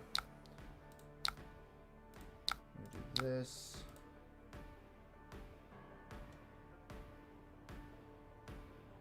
And cranking it will get us an extra card off certain relevant too, so that's pretty good. That's pretty good. Alright, there's the manifestations to counter it. So he does have the blue here. I will crank. Go away, giant bug. So he has 6 block right here, and he can make another Spectral Shield. So far he has ward 6. He's going to ward everything and get a Spectral Shield. We do waste a gun counter here, which sucks, but I think it's alright. Get this, crank it.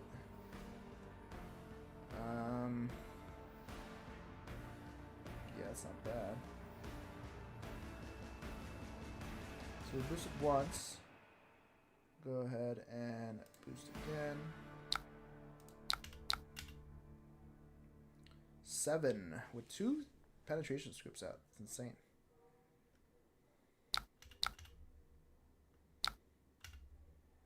Alright, so here we can use our penetration script, and we'll still be fine.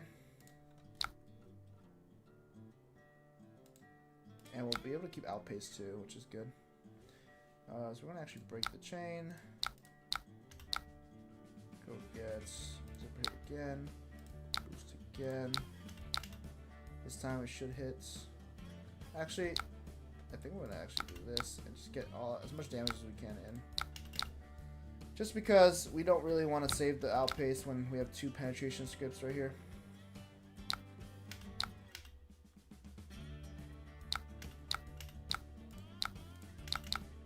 And we get to do away with the Hadron Collider too.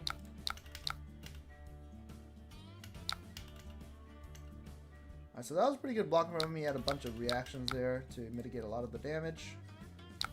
Alright. Actually, we might respond.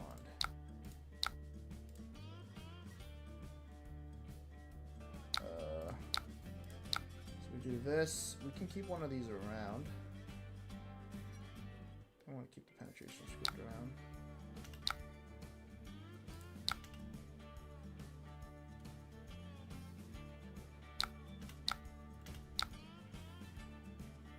Okay, so this will be +3, +1, so 4. So I want to make it a break point. So pulse wave will actually probably be a bit better here, as compared to Pulse Wave Harpoon.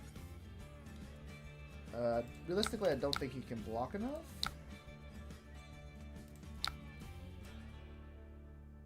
Actually, that's not true. Let's do this first. Even though this blocks 9, it's still a little awkward to block this 5 later. Just in case he blocks 2 cards too. So we know for sure this one can connect. Maybe if he has 2 chi, he's also screwed. Cosmic Awakening and a red Ancestral Mind. He also has Pulse Wave backing this up. He also has a Race Face. He has Synchro, I assume? Yeah. So he's going to try to sync. So he blocks that perfectly. We'll be able to Pulse Wave.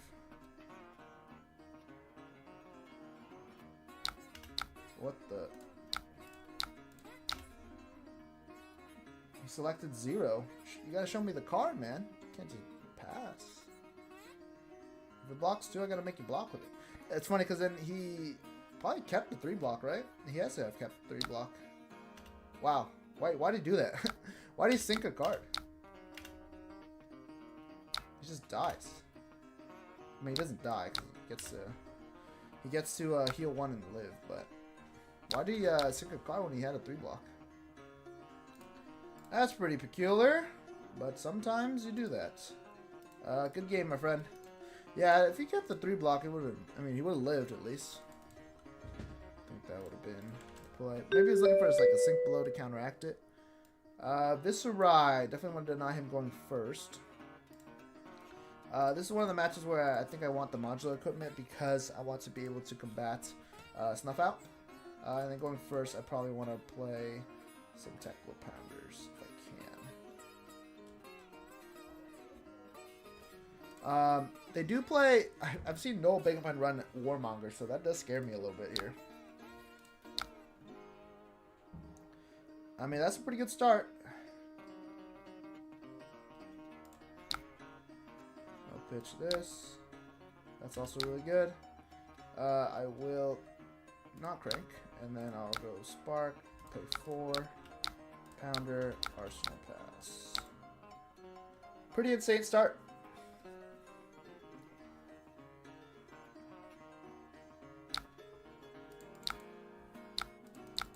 Dirge.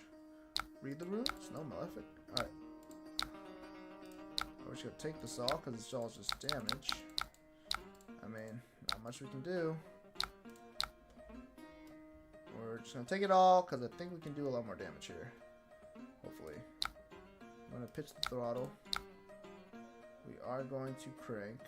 Yes. And then the first one will be buffed by 3, so we want to probably play Twin Drive first. Boosting twice just in case, maybe? See what we get. Yep.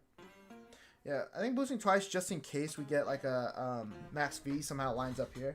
Boosting twice allows us to do all that, right? So we're not going to block anymore. I'm going to go to that. Push that. We are going to crank.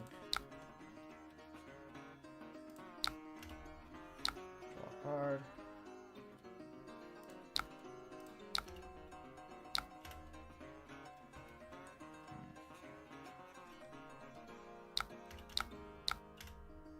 He's gonna block out. It's completely fine.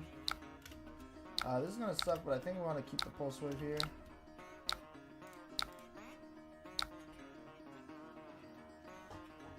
Oh, that will be fine.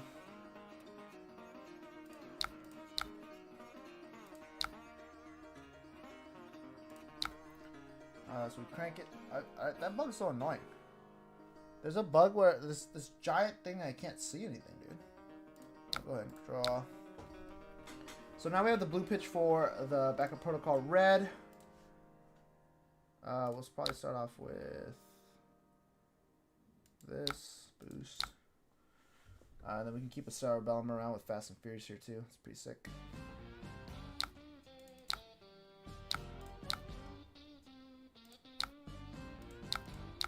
Oh.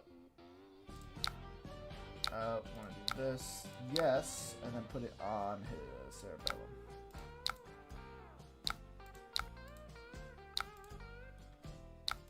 Sure. And then we do pulse wave, yes. We're gonna get a, let's hit the malefic.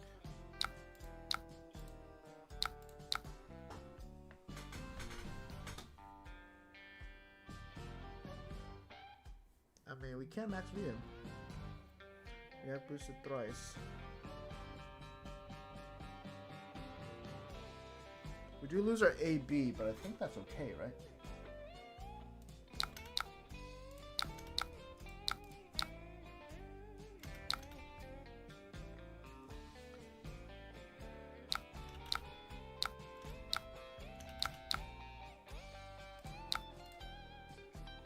Still have a pound or two.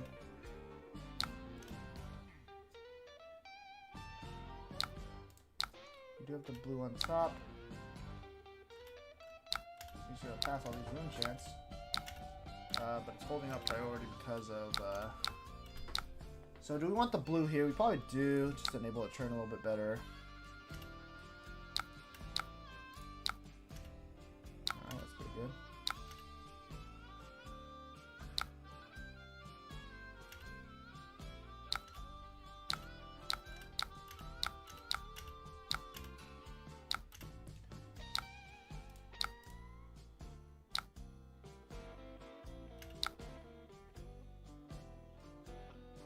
Actually, look at this. We're gonna use the yellow. It's a lot more efficient to drive.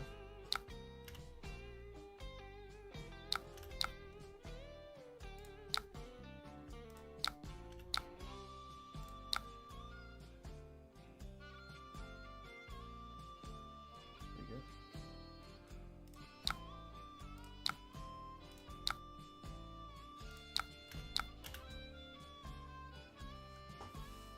So he's gonna block with Face Purgatory here to make us discard a card, which just makes sense. I mean, he doesn't want us to draw that, and then we'll be able to Pulse Wave in here.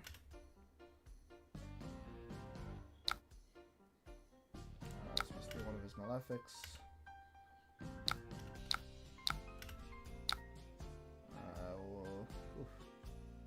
Drawing tie seems alright. And we'll just shoot him twice. These pistol counters unloading.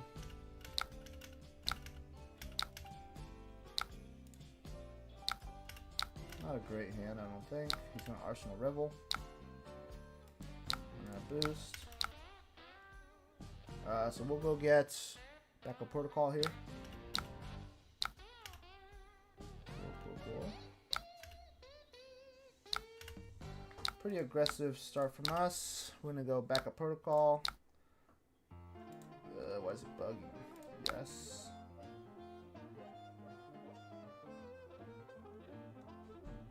Okay.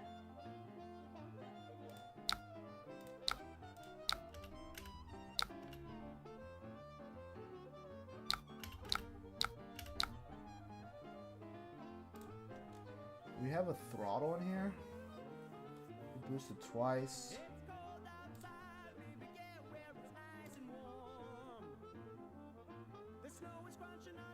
Pulse Wave or Zipper hit.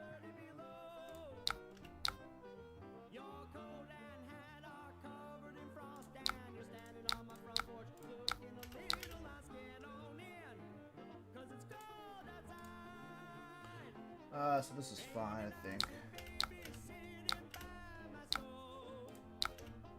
Let me do this. No, guess not. I was trying to find items so that we can shoot him twice. I think this is okay too. He still has Revel in his arsenal.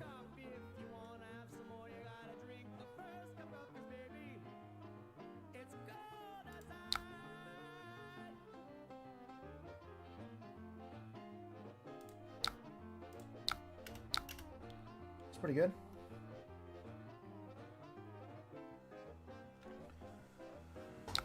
Okay. I will crank.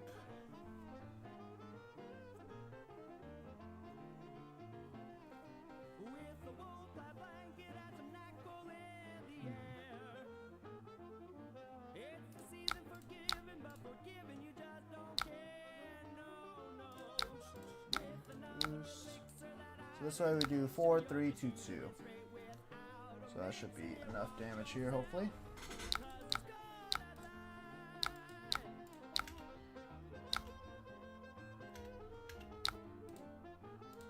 Oh, he still lives. The man lives. Not enough damage just yet.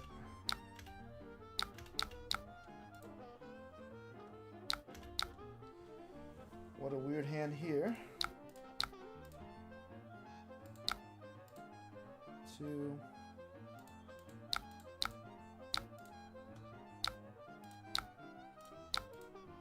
I'm gonna go with a 0 cost.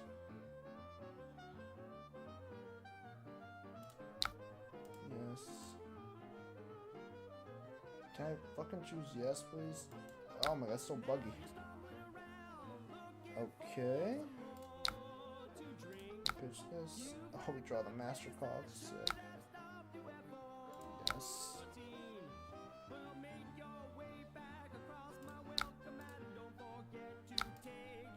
2. I mean, we just keep shooting 2, right?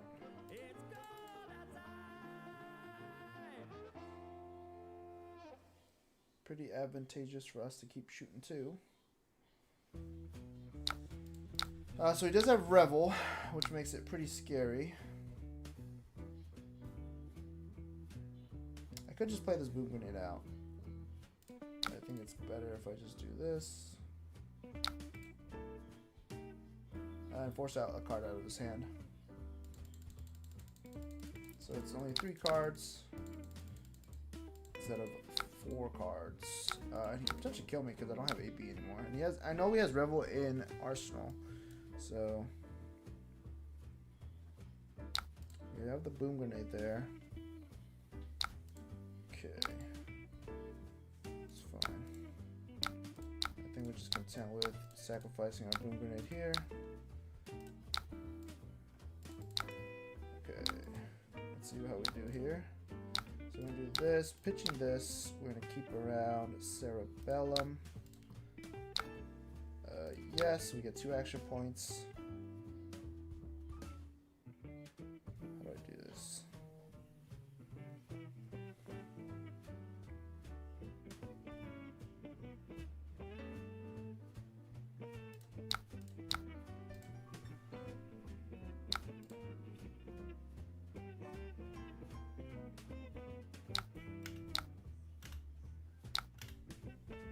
He has Oasis? Oh, no, he has Rune Boost or Rune Chain. Okay. I was about to say, I was like, how the fuck? Okay, so he cleared his arsenal for Revel. How do I play this turn here? Can I max V next turn? I don't think so. I don't think I can get past his defenses here just yet.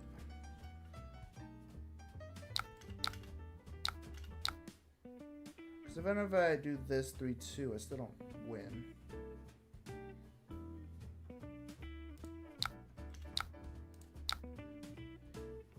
Actually, I do want to crank that. Because,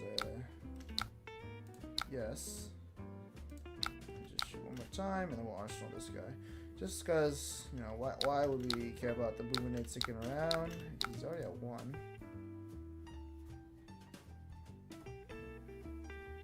This is getting a little dicey here. It's getting a little dicey.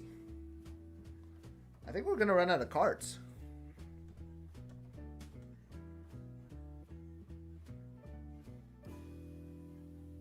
I wish there was a way we could have played that boom grenade there.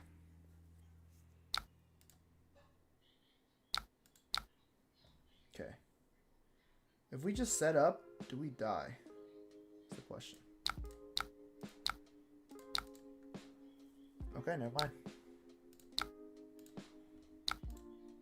Finds the sink below, that's good.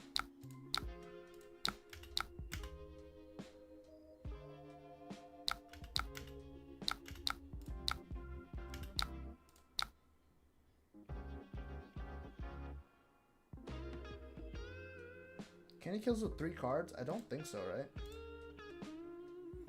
So we have 1 action point. Max speed. We have throttle, technical pounder. I think we have to play the technical pounder here. So we do this. Shoot pistol, we don't guarantee the win.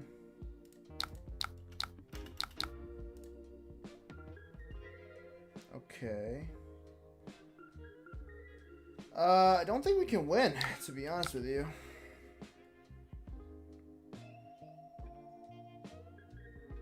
At least he doesn't have tunic. Snapshot's gonna suck though.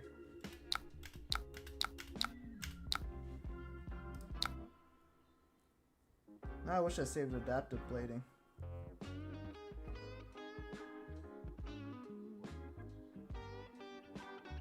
Yeah, I don't think I can win with Max V and Arsenal. Damn.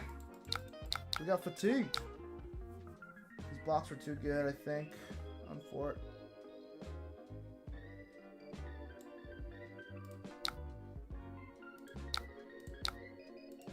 Yeah, because our last two cards are technical pounder, so we can't beat the fatigue. Dang.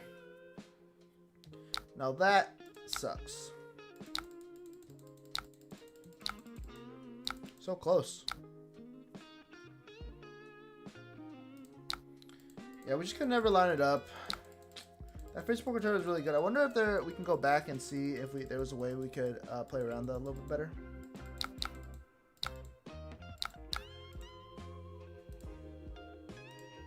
Concede. Good game.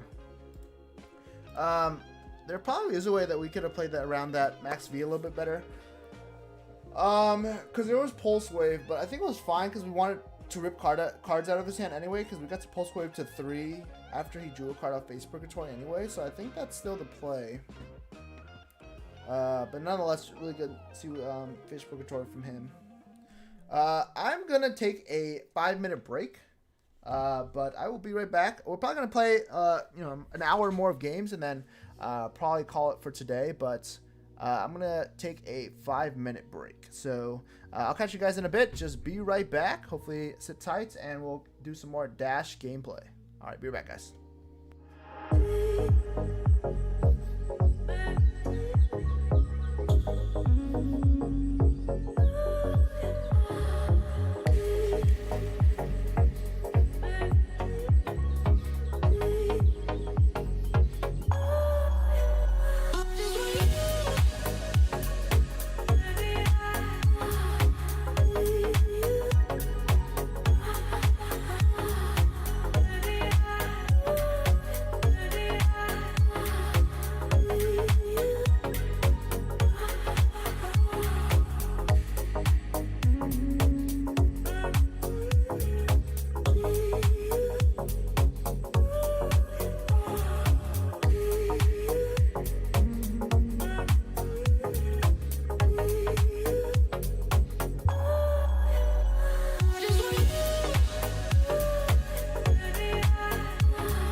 What is up, guys? What is up? We are back. All right, probably got one or two more left in me.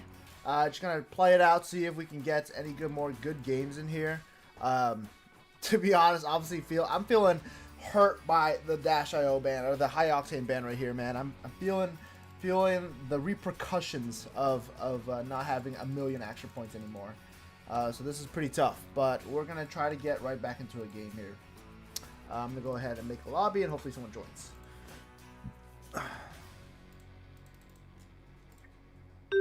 Yeah, honestly, it's tough. It's tough. Like, without high octane, there's not really a sync to be able to use all your gun counters anymore. Like, aside from the degenerate combo of system reset and cerebellum processor, like, it just feels way worse to not be able to get all your gun counters out, which kind of sucks. Alright, we're going to get right into Talishar here. It looks like we got an Aurora. She'll be going first to deny me the ability to set up some items. I kind of like this. Going second. Oh, okay. Well, we forgot to do the adaptive plane, but I don't know how often we'll be blocking anyway.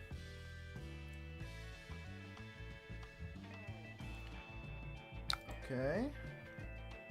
Pass. I'll go ahead and do this. Pitching a backup protocol red. No, I would like not. I would like to not crank actually.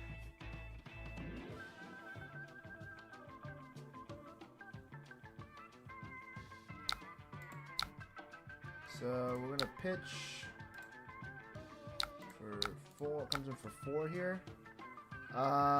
He could lightning press it. He doesn't have go again, so I'm inclined just to block here. So he still ends his turn. I get to keep all my stuff. Very interesting here.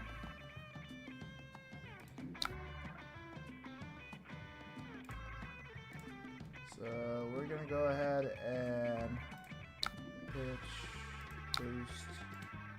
We're probably gonna go spark for backup protocol here.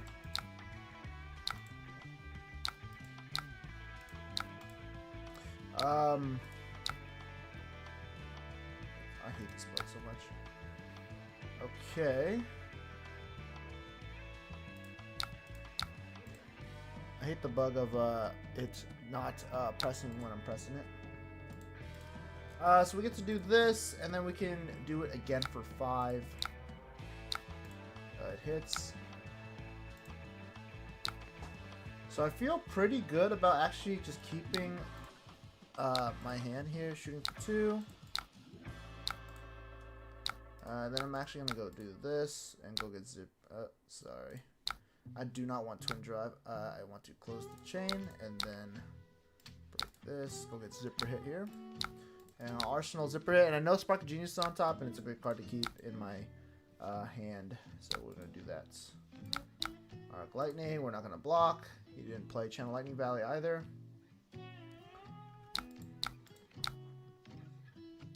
So he has already drawn 1 card.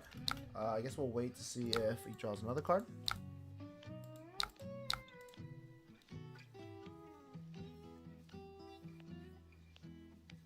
If he draws another card, we can go ahead and break balance to get our 0 to 60 here.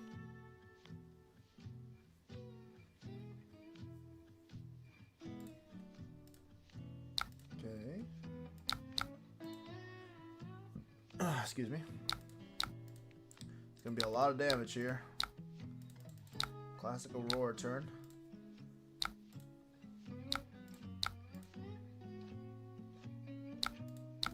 I think we will block with an outpace here. So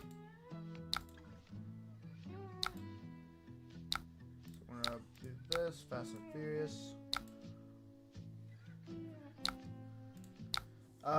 So if I crank this, I can play, yeah, I mean, it's just as good, right?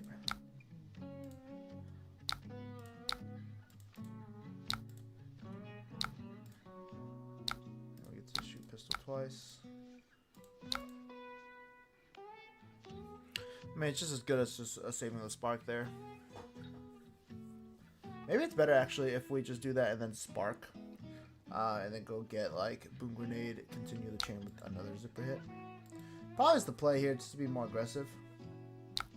But he is blocking. He drew one already. Off sync. So we just gotta always keep in check when he's drawing cards, so that we know when to prop balance. On the flash, that's fine. We'll let him resolve whatever he needs to resolve. So it's just press. So it looks like we're taking 7, then he's going to activate Aurora. Yeah. Quite the play. We're going to do this.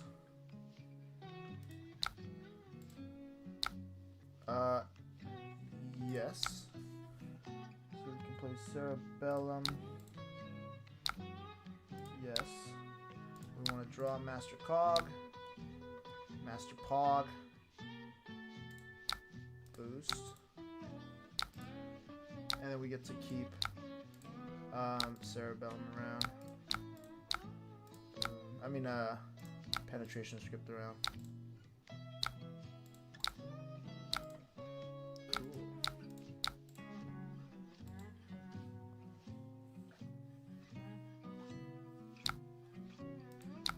Take one of the lightning surges. Actually, it's actually better if I just... Oh no, I can't even draw the card. I was thinking it would be better if I just draw the card in Arsenal instead of having a boom grenade in my hands. But I think we'll be okay. Hopefully we'll be okay. We have 4 cards that don't block, so hopefully we're... 4 is a motherfucker. I'm like kind of tempted to give him this Channel Lightning Valley draw. But alas, we do that. If he has Channel Lightning Valley, that should be okay. So he has Blink. He's going to swing a sword. Sure. Aurora. Warmongers. Okay. So now we have to decide whether or not we want to do War or Peace. Very interesting scenario, actually. We can't even...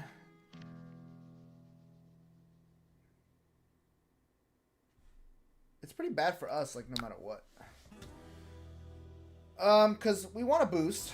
I think we have to boost, which sucks. But there's not going to be a resource sink for us to be able to do anything else. Yes. Choose war. Look how many fucking lock buttons there are. That's hilarious.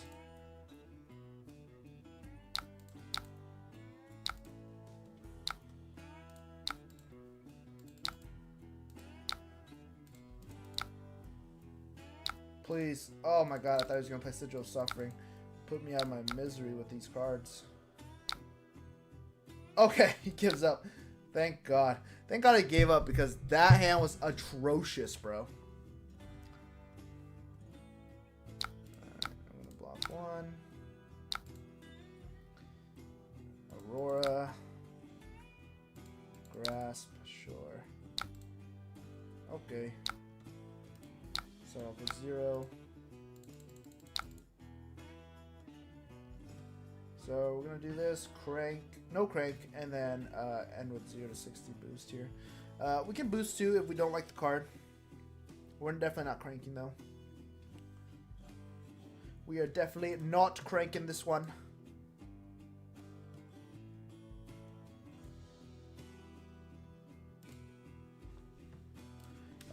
Let's do it. Let's do it. Alright, looks like he's blocking one of those. We'll go ahead and keep Bender in the deck. No crank.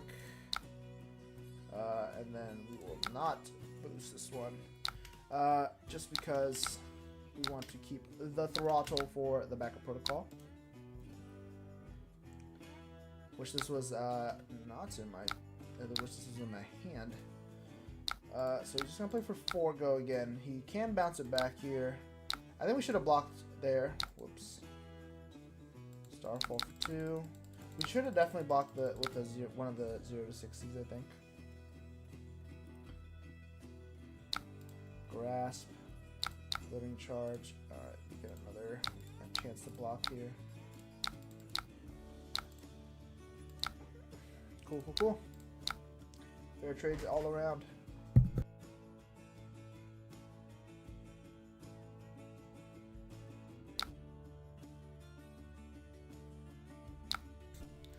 Sick. Gonna be 5 go again. Let's see if we get anything good here. We do have a 0 to 60 here. We have a second backup protocol. That's pretty gross. We can hit him for a whole bunch here.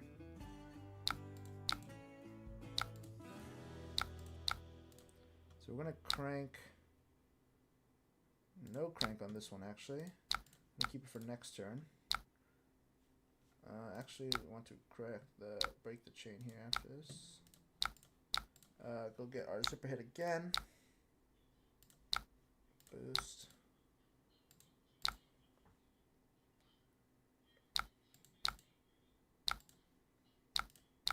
And we have our zipper hit on top too. So he has a really big turn here coming up probably. Let's see how much we can take. Yikes. That's a hand of all time. 0. So no Channel Lightning Valley here. Draw a card again. I'm gonna block with this just in case he breaks the chain again. He probably will because of Arc Lightning. And Grasp the Arcanite. So blocking here with Tackle Foundry Heart's getting me a little bit extra value because I can block with it again. Aurora first, sure. Here's this. So what we can do, let's see. We don't have a lot of good boost cards yet. We can actually let him draw here. And we get to pop balance. So it's not too bad. There definitely could be worse options here. That's good for him. Take this. Pretty strong Art Lightning turn. We'll go ahead and pop our balance. Cool. Alright, so the question is, we don't really care about Teklo Core, right? Like, there's not really a reason for us to care about Teklo Core.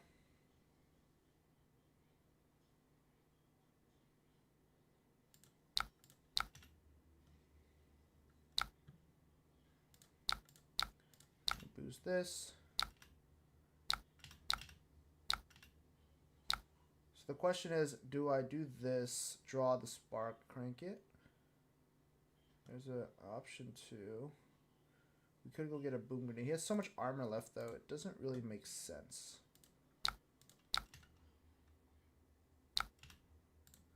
We also don't have another good tool here to we don't have any of the 2-cost payoffs. Like, we don't have throttle in there because we don't sideboard in this matchup.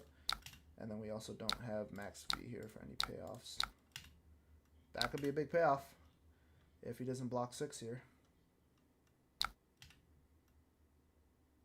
he's going to do that. I'm going to not crank this. So he takes 2. Alright, so shooting for 2.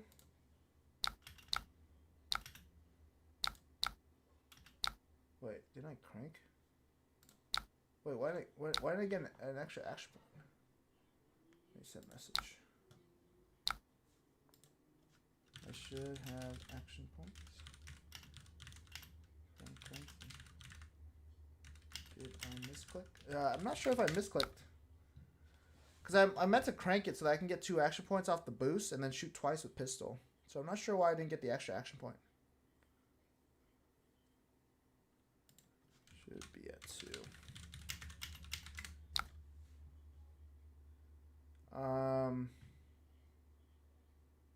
Yeah, let's see if he lets me run it back, I guess. Because we should be at 2 action points off that. So we're going to do this like what we did before. Yes. We're going to go this. Yes. This bug again. I think we did it like this. We do it like this.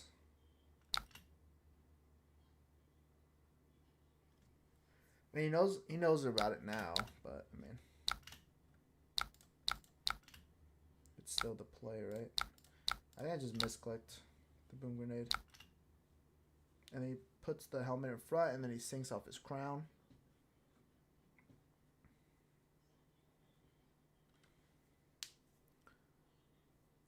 Okay, so, well, I guess this time he gets the block because he knows about it. Yes, so I should have 2 action points now. There we go. Beautiful.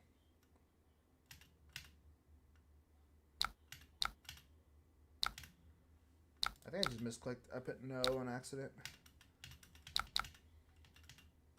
My fault, gang.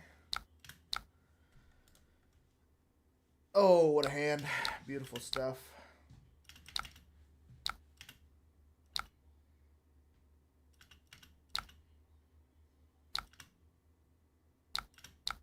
Snatcherino for 10. Snatcherino for 10, dude. So I can't crank this. I just gotta let him draw a card, which sucks. Them's the marbles. Alright, that's fine. Alright. We still don't have a way. Yes. Boost.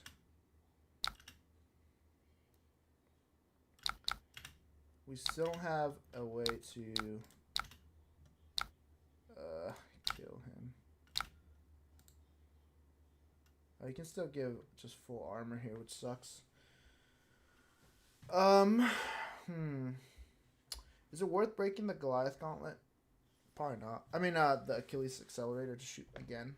Probably not, right? Because he already has equipment to be able to think. You hit no crank on accident? Yeah. That's what I thought on the first one. So if I break Achilles here, it's pretty bad for me. The chance of him killing me, the arcane, just go up way higher. So I don't think I can do that, unfortunately. So we're just going to have to pass. That's a pretty good one to start off with. It's going to be a lot of arcane. Let's block 1 first to start. He swings the Starfall. We do have to block, unfortunately.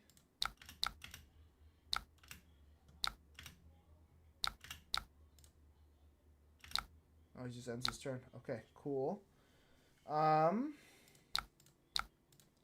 Boost. Okay, so we do have another chance here at redemption. Once more. Somersault. He still dies. Okay, so he does Sigil of Solace. Great for him.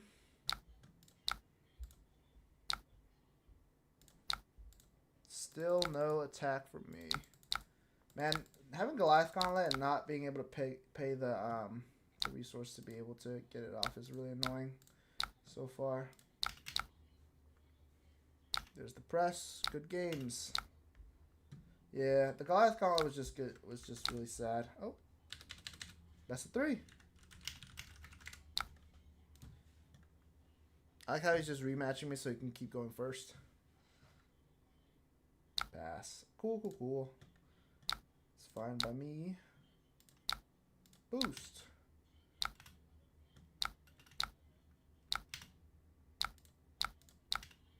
Alright, we're just going to boost out here.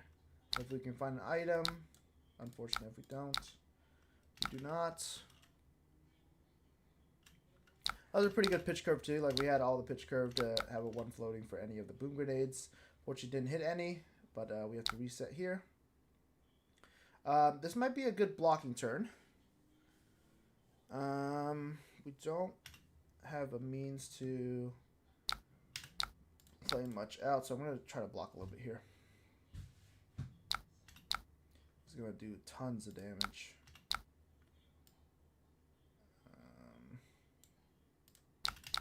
Yeah, it's going to do so much damage here. 0. Oh, jeez. Maybe we should have kept blocks up for a snatch. Starfall. No. So he has flittering charge and something else.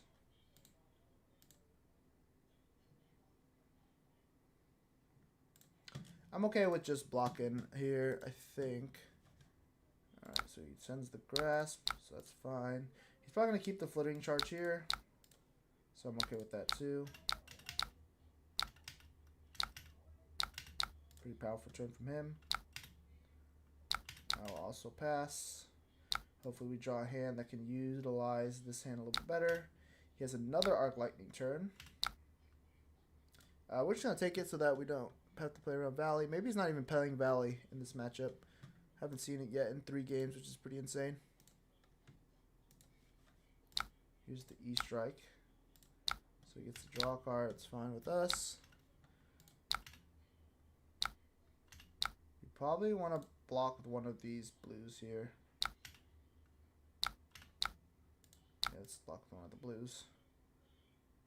We probably want to... tough to say. One. We take one more. Wow, double Arc Lightning is insane.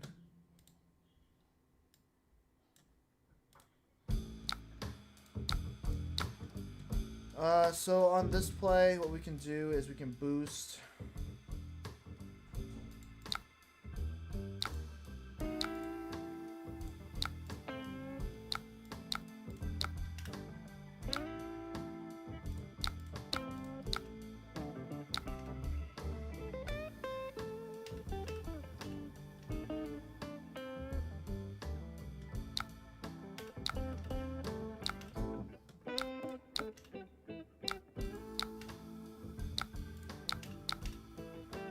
Let's see if our next hand can convert a little bit better here.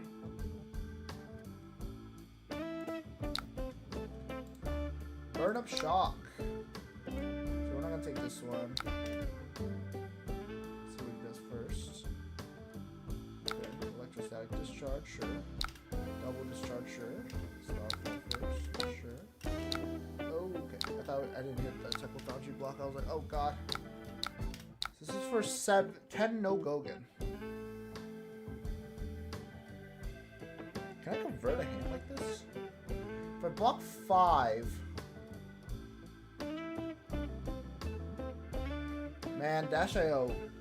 If I had another blocking card here... Oh! Why does Dash IO freaking suck? Block 5, take 9. Doesn't feel great. Can't really convert on this one. I think we're pretty doomed here, lads. I think we're pretty doomed here. We're getting pretty blown up right now.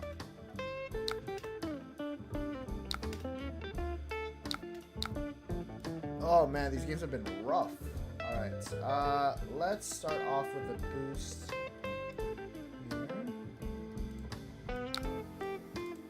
Might need to sell them to save our lives. That's not great. Alright. So we do that. He reveals Sigil of Lightning. He's content with just taking everything, which I would as well. We do not find a card on top, unfortunately. So we just play Cerebellum. Yes, and shoot for 2.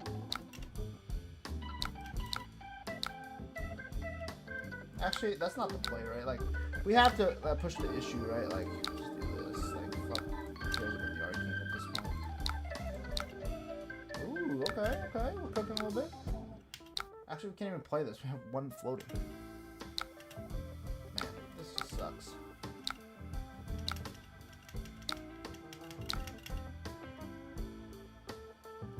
Another 2-item hand. Not Pog, guys. Not Pog. Actually, 3-item hand. I haven't noticed the deck before. Master Cog's the next card of our deck. Aurora. Gonna do Snatch again. I literally can't even block this. Good game. These games are tough. Yeah, Aurora, that was pretty good. The back-to-back Arc Lightning turn was pretty insane. Pretty hard to get around that. All right, this is the last game. I actually want to play one of these games where it's like a little bit of a slower game. Hopefully he's on like Counter Blessing or something so we can showcase what is up. I'll play every card in the deck. Yeah, those two Aurora games were tough. Those Arc Lightnings hurt really bad.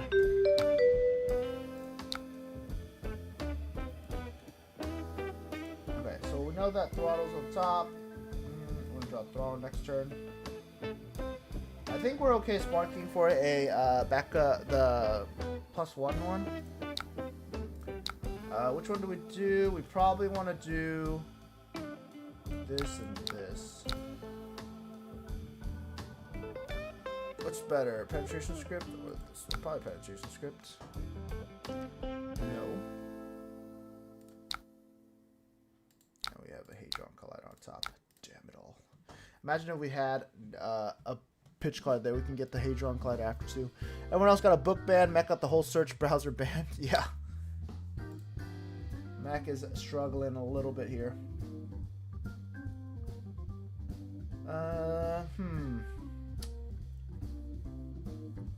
So I kind of want to see, probably save Pulse Wave here.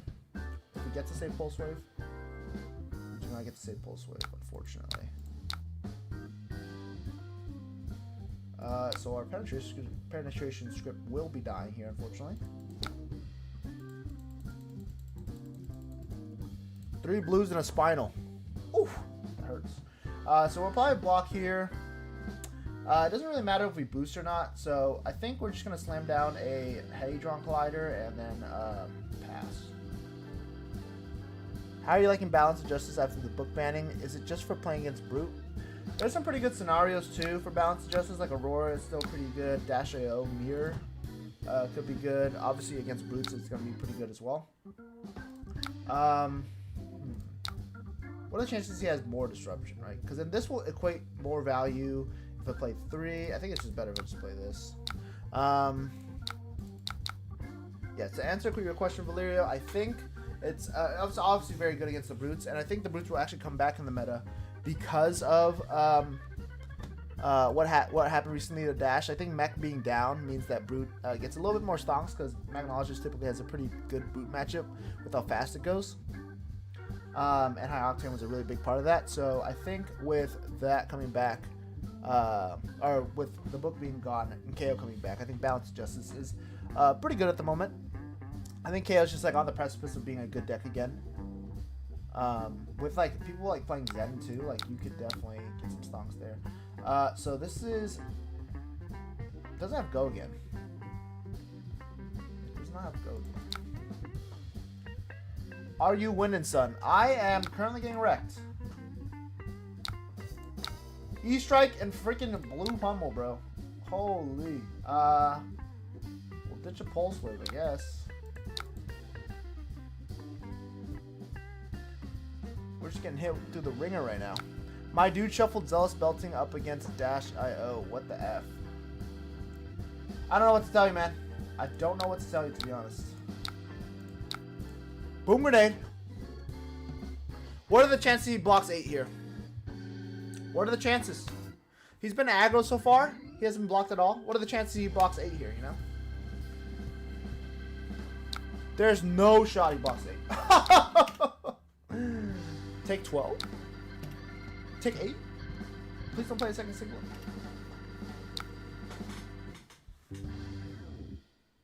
This is the type of night. This is the type of night, dude. This is the type of night.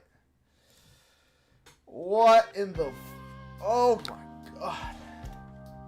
This is the type of night we're in for today. Double Sink Below. Bruh, ain't no way. At least I haven't decided if I'm cranking yet.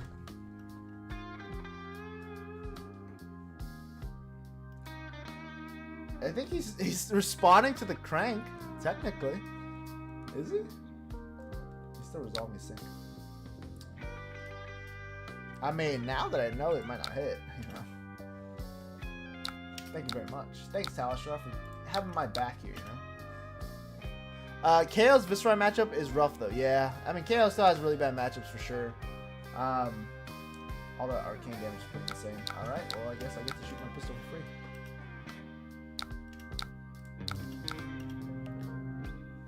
At least Pulse Save will take him to a 1-card hand. Yeah, there's a little solace at the end. There's a little light at the end of this tunnel, Marcus. Thank you for keeping my hopes up. Bruh. I think I actually take the imposing because I don't have an arsenal.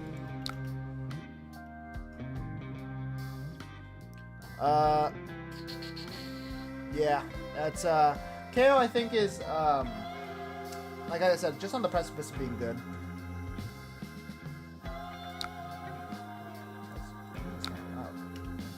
Block 6, which is fine. Alright, well we get to keep around our boom grenade here for a second turn, so he used a bunch of armor there too, so that's pretty good for us. Let me try to turn the music down just a smidge. I feel like it's loud for me. Ooh, got louder. Okay, we're good. Oh, nice. Bruh. It's always like better item on top. Ugh, that sucks. Okay. And now we don't boost? Now we don't boost.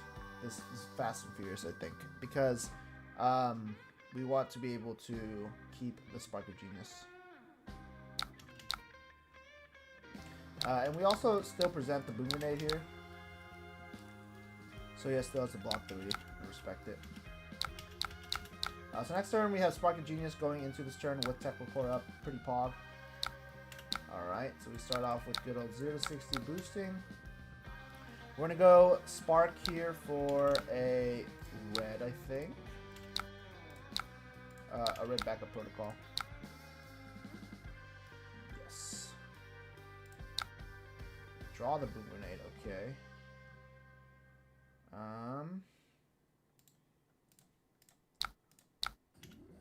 Okay, Cerebellum's pretty good here.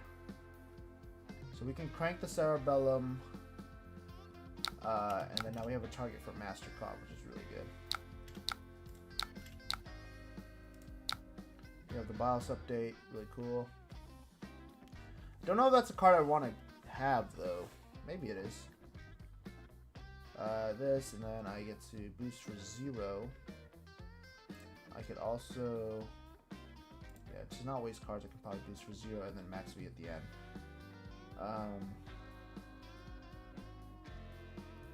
Yeah, not necessarily a card I want right now, so I'm probably not going to do that. Put on Cerebellum.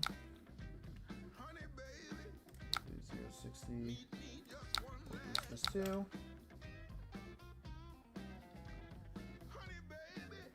And we'll have a throttle if we want to use it. I guess the throttle is not the worst.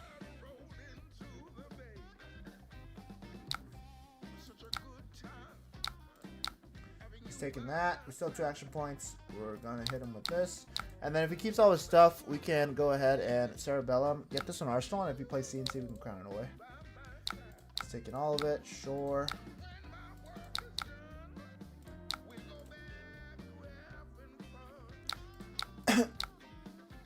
This is a textbook pummel, right? No pummel. No whammies. Okay, thank God we saved everything. Holy. Alright, so we can block 4. We can block 7 here. We do need to give 1 card.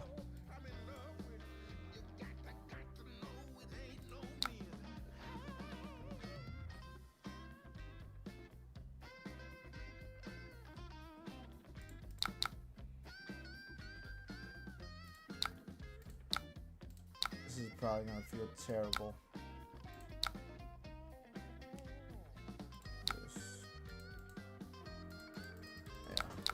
Play. Okay, we don't have a lot of resources here.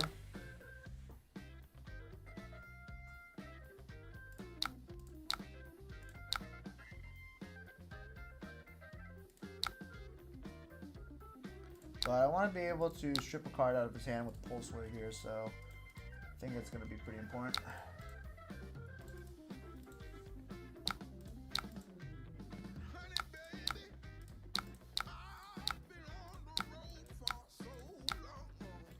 Ugh, it's always Hadron Collider, man. Why don't we ever have resources?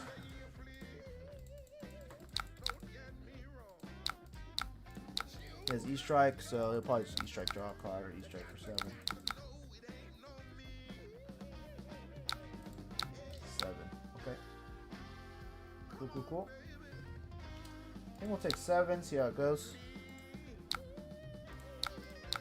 So we're going to do this for sure.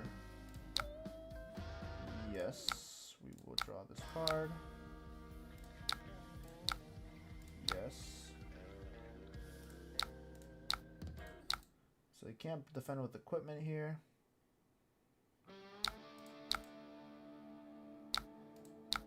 Pretty good for us.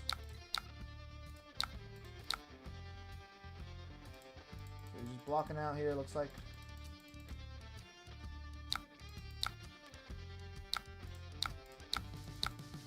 And we'll be able to Arsenal Max V. Hopefully we can get it off again.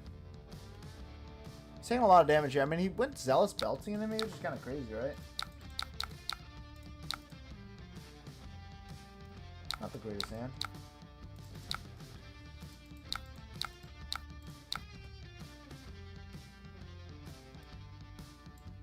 Just start off with this. We'll boost it a little bit more. We're running pretty low on cards here, but it is 6-4. You do have to kind of manage that resource, though.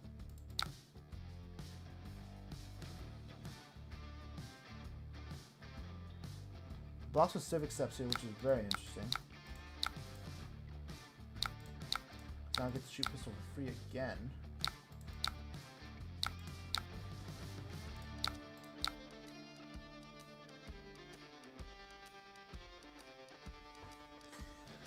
Oh.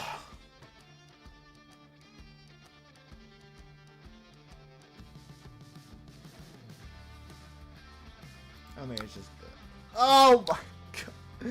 Can it get any worse, man? Can it get any worse? Why do I have Hadron Collider in my deck? At least we get to use the backup, maybe.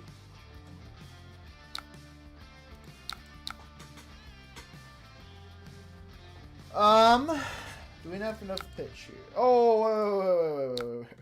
We don't want to do that. We almost just lost the game. Alright.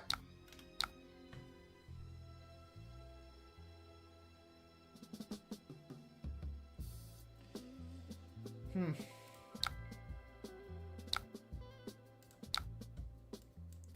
wait a second, good game. Am I winning? Paul. 7, go again. 7 into 6 into pistol twice is my play.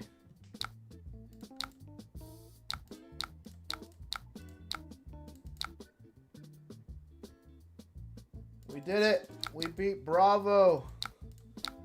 Woo. Yeah, I'm not sure how I feel about Hadron Collider, to be honest. It looks pretty good, but I think it's a blitz. It's a blitz ban for sure because it's so fast in blitz. But in CC it's a little different. Costing 1 is kind of rough. Penetration script as well. You know, the 1 cost items are a little weird. All right, there we go. We beat a Bravo. We ended on a dub. You know the classic saying: we can't end on a loss. F and boost. That's so true. F and boost as always. All right, guys. Well, that is it for today. It was fun playing some more games. Usually we don't play games at the end, so it's always fun to end on some gameplay. Thanks for tuning in today. Once again, we went over the bans today, or from earlier. Let's go over them real quick, or go over back there real quick. Went over the bans today. High Octane, just go over it again. High Octane and Count Your Blessings is banned. Pretty big shakeup. It's going to be very interesting to see where we go from here. I'm super excited for Portland. It's going to be a lot of fun. Next next weekend to try out and see how well I do in the calling, as well as any other events that I end up playing. But good luck to everyone. I'm super excited to see everyone. It's going to be a super poppin' calling from what I've heard. A lot of people coming out to enjoy the new bands. Also, dude, please don't zealous into mech, you goober. You are not the best down deck. They are. I mean, sometimes you want to just boost on Guardian too. You know, it's not always just block. Sometimes you want to boost too, and I'm okay with that. Every deck should boost once in a while. But thank you everyone for coming and joining the stream. It was a lot of fun today. Hopefully we can come back next week or maybe the week after. I might be busy with practice next week. Just trying to focus and kind of harness all the skills we need to take down Portland. But if not next week, we'll be back the week after with some stories and talking about my experiences over in Portland. So we'll see you all there. Have fun, and as always, F and boost. Enjoy the rest of your week, guys. We'll see you next week, maybe the week after. Later.